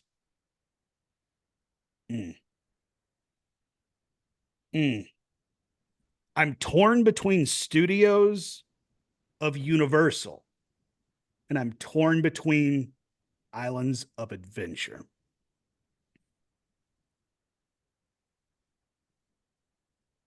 But I think I have to go Universal Studios because there is just so much history there and so many. Actually, no, flip that. I'm going Islands of Adventure because it is such a fun park. I remember when I started going back to the parks, the person that I went with when we left Universal, or when we left Orlando rather, said, I wish we spent more time at Universal after we spent a week at Disney. And the reason was, it was because of Islands of Adventure. It is, to Stepher's point, a more thrill-driven theme park. It is more roller coaster driven, but at the same time, you have attractions like Spider-Man. You have stuff like the Bourne Stunt Spectacular. You have, even though I bagged on the attraction, you have stuff like Springfield, where you can just, if you're a Simpsons fan, you can go and have a duff at Moe's, which, I mean, that to me is literally a dream come true. So those are my answers. So did you land on Islands or Studios between the two? But because you went to Moe's and Bourne. Yep. Okay. So I guess I'm going. Studios. Okay. There you go. Yeah. Yep. Mm-hmm. We circled back to Studios. So what I'm saying is, for my third part is get a fast pass or get a park hopper. A 2-park. Yeah. Because you need to be able to ride that dope Harry Potter train, even though Joanne is a trash human being. So there's that. I'm agreeing with Magic Kingdom and Epcot for all the things you said, Landon. And I guess if we're making this objective, my third is Animal Kingdom. I've just got to stick with the program. Stick with the branding. Stick with my brand. Animal Kingdom, I love it. People say, oh, it's a half-day park, not enough to do there. You're not doing the park right. We know that's my opinion. Anyways, just do Disney, and you'll be fine. We're a Disney podcast after all. Stephers, well. Katrina. Oh, me, yeah. If teleportation was a thing and you didn't have to worry about travel time between parks, what does your perfect Disney day look Oh. like? This is such a loaded question. Where are you eating and what are you having? Where are you drinking and what are you ordering? What rides are you riding? Where are you hanging out for a midday siesta? Dang. Anyone can answer. Wow. Oof. So you can just zap between the parks. Wow. I'm stressed. Everything like I'm writing Everything, everything. Like if we can teleport, I can teleport to the front of the lines, right? Yeah, I mean, you might as well. Why don't we answer it? Why don't we answer it like this? Let's say a morning ride. Where are you going to have lunch? Where would you take a siesta? Afternoon ride, and then where you want to have dinner. Why don't we do that? Okay, I think I have my answer. All right, go for it. All right. Oh, shnikes. Rope dropping is not really important because you can No, it doesn't teleport. matter. Oh my goodness. Hold on. I was thinking at it from a rope dropping perspective. Okay, I'm going to start off at Hollywood Studios. Yeah. Oh, that's the wrong answer. No, it's right answer. Hollywood Studios, sorry. Hollywood Studios, I'm going to start with, what are we doing? I'm going to do rides. I'm just going to list the rides I want to do, then Okay. food. I want to do Tower of Terror and Rock and Roller Coaster, RIP. Then I'm going to go to Toy Story Land. I'm going to get some tachos. Oh, okay. Ooh, Good and lunch. a Pop-Tart because Okay. it's quality. Then I'm going to go. I can teleport. Then after lunch, I'm gonna go. Sorry, to Animal Kingdom. Are you reminding yourself that, or are you convincing yourself that? Both. Okay, I'm gonna all right, go to yeah. Animal Kingdom and I'm gonna do Kilimanjaro Safari. Mm-hmm. And then I'm gonna go take a little siesta at the Animal Kingdom, the animation experience. Sit down, draw a cute little character, vibe. Right? Cool. I could go to You're a gonna hotel. nap there? Well, I'm gonna take a little AC break. Okay, Okay. fine. I'll take an I'm just AC teasing. break I'm at teasing whatever, and then I'm gonna go to the Riviera and I'll take my nap at Riviera. So Okay. sorry. Okay. Sorry. Then this is gonna be a hot take. No, yeah, I'll take my little midday break. I'll go to Magic Kingdom and I'll ride the People Mover, right? Ride the People Mover, done. And I'm gonna end my day at Epcot because nighttime at Epcot is top tier. I don't care what anyone says, and I'm gonna eat at Beer Garden because I love Beer Garden. Good. Period. That's all right. That's a good day. That's a good day. I'm Pretty darn tired. good day. Think about it. Just tired. Okay. I'll take it and I'll let you close this one out, Landon. So I'm gonna try to simplify a little bit for me, just because it's a lot to take in. It was. I'll start my day. I'm gonna start it with a morning ride on the People Mover in the Magic Kingdom. And then like sunrise over the castle, just beautiful on the People Mover. That's what I want to see. I'm gonna zap over to Hollywood Studios and do Rise. And while I'm there, I'll have lunch at I'm getting a Ronto wrap for lunch. I'm gonna have a Ronto wrap for lunch. And then I'm gonna zap to Caribbean Beach and have a nap in one of the hammocks on the beach at Caribbean Beach. And then I'll zap to Animal Kingdom. I'll ride Flight of Passage. I'll get a green beer while I'm over there in Pandora. Enjoy that. I'll zap to Epcot, ride Frozen, ride Spaceship Earth, and then I'll have dinner at any place. This is like saying what's your number one restaurant in the parks, basically. And that's tricky. But I think I'll just stay in Epcot. I know people don't love it. I love Le Cellier, so I'm just gonna have dinner at Le Cellier. I love it. So that'll be my day. The main thing I want is that nap in the hammock at Caribbean Beach, by the way. That's the thing that excited me the most. Because I'm tired. You're a tired baby. Yeah. I get All right. that. It's up to you, Landon. All right, Jay, prompt me for what I'm picking out here. All right. So first thing in the morning, zap to a park and ride something. What do you want to ride first thing? The safari and animal kingdom. If I had to get up that early, I want to see the animals wake up and do their animal things. Okay. And then as soon as you're done with that, you could zap anywhere and ride another ride before lunch. What do you want to do? I think I'm going to follow your lead. I'm going to head to Hollywood Studios. I'm going to do some rise. I'm going to rise against the resistance, and I can get a snack while I'm there, right? Yeah, sure. I think I'm going to borrow from Stephers there. I'm going to go get me some tachos. Maybe also if the breakfast menu is still available, I'm going to get me one of them big ass Pop Tarts that they got going on. Okay. Because those are good. I'm going to load up on some carbs because this is going to be a long day. Landon doesn't normally rope drop unless I'm riding Living with the Land for a million times. All right. All right. So now where do you want to have a nap in the middle of the day? Speaking of Living with the Land, I want to have a nap on Living with the Land, not on the actual attraction. I want to be able to sleep in the attraction. You know the spot, the homestead right Mhm. before you get to the greenhouse. I know you and Stephers are Oh, yeah. very well aware of it. Yep. Where it's all black lighting and the projections are the AC is just blowing. It's like there's a voiceover like this where it sounds like it's on NPR and it's all nice. I want to have a dope ass nap right there. That is Okay. where I want to have my nap. And, Okay. and plus, because I have teleportation powers, Disney security can't catch me. Okay. All right. And now you're going to teleport for a couple afternoon rides. 2 rides, wherever you want. 2 rides wherever I want. Okay.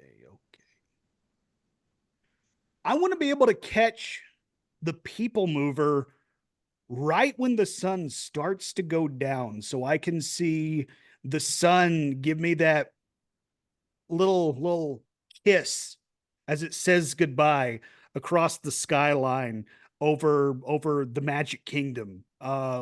Perfect light, as it were. Just to see, everything looks so damn good. Mm-hmm.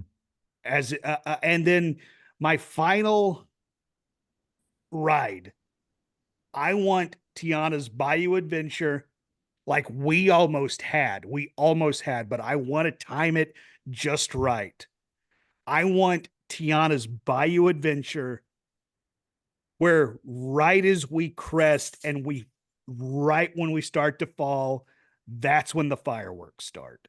So we get to see the opening salvo of the nighttime show of Magic Kingdom's fireworks rather. Shut up, Steffers. That's what I want. Okay. And then where are you going to eat dinner? Topolino's. Okay. Perfect. Without hesitation. Like I Topolino's is the best spot to eat on Disney property. Very, very good. It's costly, but it is worth every dang cent. Yeah, it's too bad we don't have magical money in this scenario too. You just have everything paid for. Of course you have magical money. Just ignore your debt and then fake your death. So there you go. This has been financial advice from Steffers. All right, so we're wrapping it up with a question from Natalie, and this one's fun, a fun one for all of us. If you could open your mouth like catching a snowflake on your tongue to catch a Disney treat right now, what snack are you catching? In our magical world, this is not a choking hazard. But what if I wanted to be a choking hazard? Maybe I'm into that. No. Well, it's a magical world, so I'm just going to say I'm going to open my mouth and dim ribs are going to fall right into my mouth. Wow, bone and all? Dang. Yeah, the whole thing. Good Lord. Bone in. Going for it. You're walking around like an anaconda. It's like just the bone sticking out of my throat. Yeah. I've got it sideways lodged in there. God. That's my answer. I'll jump in here. Kungaloosh, does that count? Sure. You just have it pouring down your throat from a magical source in the sky. Oh man, I would pay for that. Honestly, that sounds like something that I could make happen for the right amount of money. It's I true. would, yeah. I think you could. Stephers, Oh, open your dreams mouth. can come true. What snack are you catching? Phrasing. Are we not doing phrasing anymore? No. Technically, there's only one snack that I get every single time I go to the park, and that's the caramel corn at caramel kochi at Epcot. Oh, yeah. Yep. So That's good. that's really what my mind went to first. So that. Actually, on your recommendation, me and Smoking Hot Fiance got some to. We really appreciate all of your responses, and just, I mean, at the end of the day, it felt appropriate to sort of interact with the Monorail fam for episode 250, because you're the origin story of this podcast, connecting with like-minded people who like to nerd out and talk about Disney and just kind of escape the real world for a little while, just like Aurora said in her response earlier on. I mean, that's all what we're going for, is just capturing a little bit of the magic. Welcome back, Landon. And that's Thank magical that you've returned. Yeah, my internet decided to go crazy and fall asleep for a second. That was neat. But no, I just really appreciate, I mean, honestly, let's get a little corny here. I'm just going to say my favorite part of all these A little episodes popcorny. that we've done, over 250 more plus episodes of the Monorail.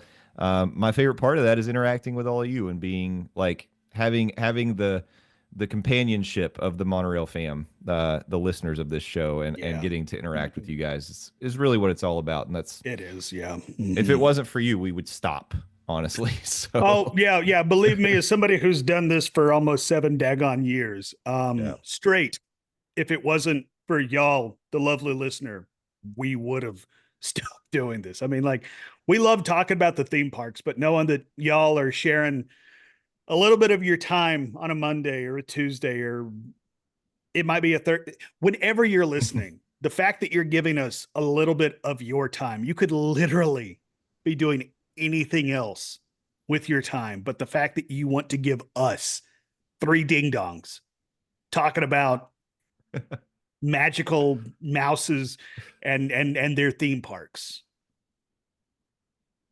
your time, that I don't want to speak for Jay and Stephers. That means the world to me. Mm-hmm. It's so special. It means a lot. But I at this point want to put my co-hosts on the spot.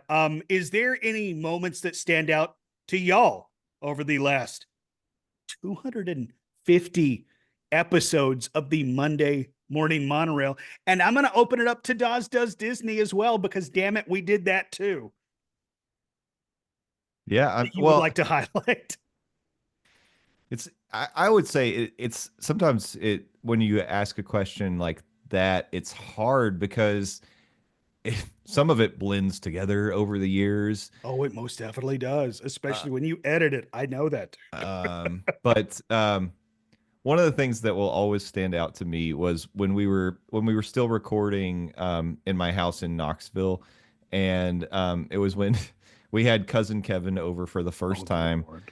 He joined the podcast. We're recording an episode with Kevin, and our cat, our now passed away cat Ringo, jumped up on the love seat and had the most explosive diarrhea you've ever seen. Like, I've never seen something like this come out of a living thing. And it had sound effects. It had and all of us just stopped, and because there's nothing you could do. And Kevin just went, "That was awesome."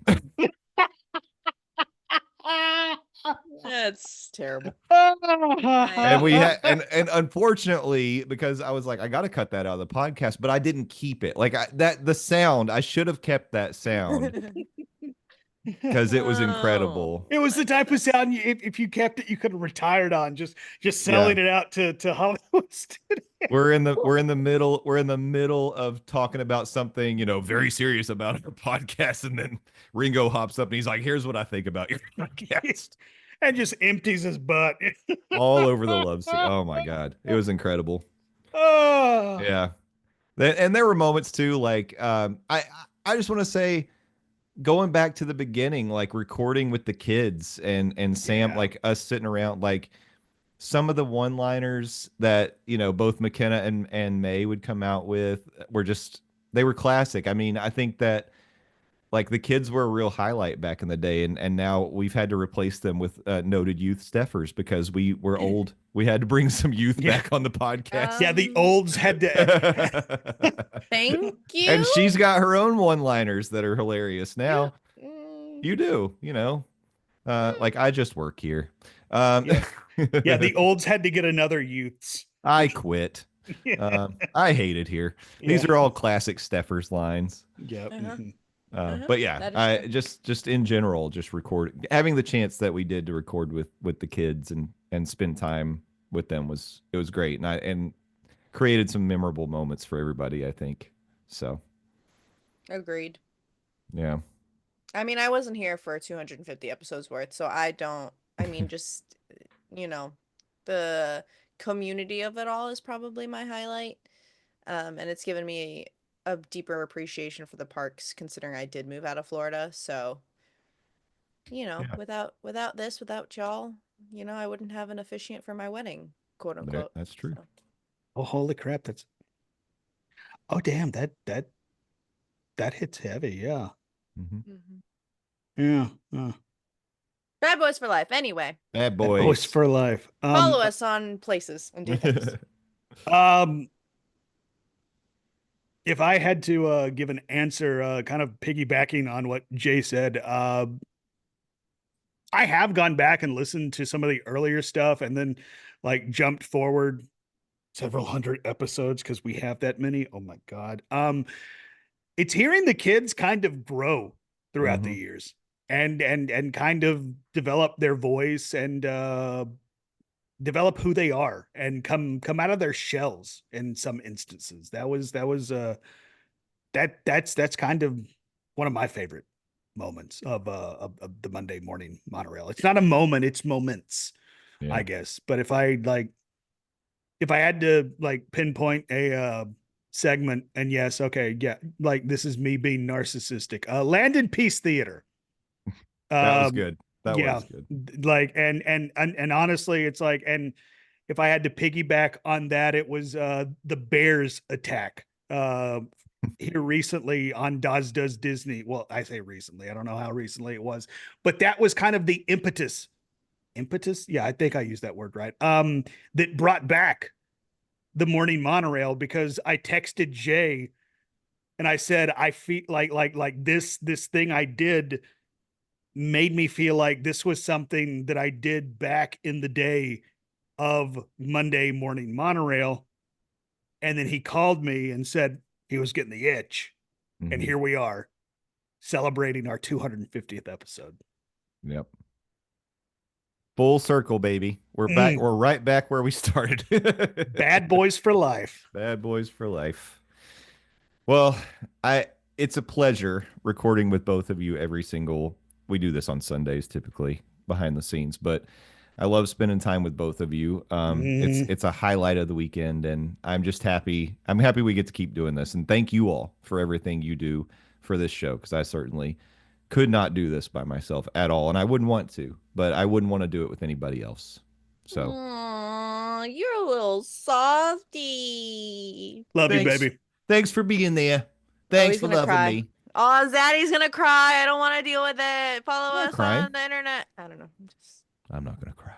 Okay. Oh, his eyes got big. Are you gonna cry? I know. I've already cried when we were reading happy things that go on across the Universal, but it's fine. I've already cried today. Okay. Well, let's wrap it up. We've done our duty, I think, today, and I think it's time. Yeah, we patted ourselves on the back enough. So where can the lovely listeners continue to pat ourselves or pat us on the back on the socials? Jay? We're at Morning Monorail on a lot of the things. So follow us. We're on Instagram. We're on TikTok. We're on Blue Sky. We have Monday Morning Monorail fam on Facebook, and we have a Discord. You can connect with us, or if you want to send us an email, mondaymorningmonorail@gmail.com. I've been considering bringing back a voicemail. I think we probably should do that in case people want to call and either ask questions or leave messages, whatever. So that would be fun. I'm going to work on that behind the scenes. We'll get the voicemail back up. But one-stop shop for everything is dismornings.com. That's DISMORNINGS. Dismornings.com. Visit it. Do it. Oh, the face that he made while he was trying to figure out how to spell morning. I got lost in the middle of it, and I was like, "Where am I?" Oh, Lost that's in the what happens. sauce. Yeah, that's all of it. Steffers. Adventures with Stephers on all the things. Catch me on Twitch Wednesdays, Fridays, and Saturdays most of the time. I've apparently have a life now, so Congratulations. one, good job 2, by or you. 3 of the days I do commit to post or going live on the internet, and I'm posting more YouTube videos on my YouTube channel, Adventures with Stephers. If you gave me a sub, that will be cool. Tanks. Also, no, that's it. Tanks. Okay, thanks. Well, it wouldn't be an episode of the Morning Monorail without Landon singing his song. So, Landon, over to you. THEDOZ, Landon on blue ski, Landon don't. I'm the best, Landon don't, not the rest. That's where you can find me. I think it's 300 characters. Good job by you, Blue Sky. On the aforementioned Blue Sky, the world's terrible. I don't know if you've noticed that. Yeah, you probably noticed it. The world's awful, but I'm trying to make it a little bit less awful, through social media, because that'll change something. But come have fun with me over on my little corner of the internet. I talk about fun stuff like, theme parks, Disney, Universal, not SeaWorld, because apparently they're actively trying to make stuff awful by injuring people, allegedly. But movies, comic books, magic cards, wrestling. I went and saw Thunderbolts this week. Thunderbolts was fun. I really liked it. It seems like MCU is back on their ish, let's say, and definitely stepping back towards building up to something. I'm not going to say anything because I feel like if I say any more, it might be a spoiler. Yes, Stephers, exactly. That's why I'm not saying anything. But yeah, go check out Thunderbolts. That was a fun movie. But yeah, just go follow me, the Dawes on Blueski. And okay, so I also appear on the Phil Show, News Talk 98.7 WOKI radio station locally here in Knoxville, Tennessee, streaming 6 to 10 a.m. Eastern Standard Time at newstalk987.com. Also available on the News Talk 987 app and the iHeartRadio app. And if you're actually a local listener here in Knoxville, Tennessee, we have a variety show of some sort. Hal and Phil Off the Record 10 with Bob, Tuesday, May the 6th at the Bijou Theater. Come out and go check that out. You might see me on stage. I have no idea what Phil Williams is going to make me do, but go check that out. It'll be fun. We'll have you home by 9 because it is a school night and me and Phil have to be there the next morning at 6 a.m. So, it'll be fun on the bun, but breathe, have a little bit of fun. And if you could do both of those things, that would mean the world to me. And I will talk to you next week. Love you, made it. Thank you all so much for being here. Thanks for being here for one episode or 250 or 300, however many you've listened to, all the way back to 2018. You're all the best in the biz. And again, we wouldn't be here. We wouldn't be doing it without you. So hope to see you again next week for 251. And we'll just, we're going to keep this monorail rolling as long as y'all are along for the ride. Tell your friends, tell your neighbors. There's plenty of room on the monorail to bring on some more, especially in the backyard. Disney fans. Stay out of my backyard. But until next week, thank a team member, thank a cast member, thank an ambassador, because good Lord, they're dealing with a lot of stuff at SeaWorld. Be excellent to each other and party on, dudes. We'll see you next time. Bye-bye. Okay, bye-bye.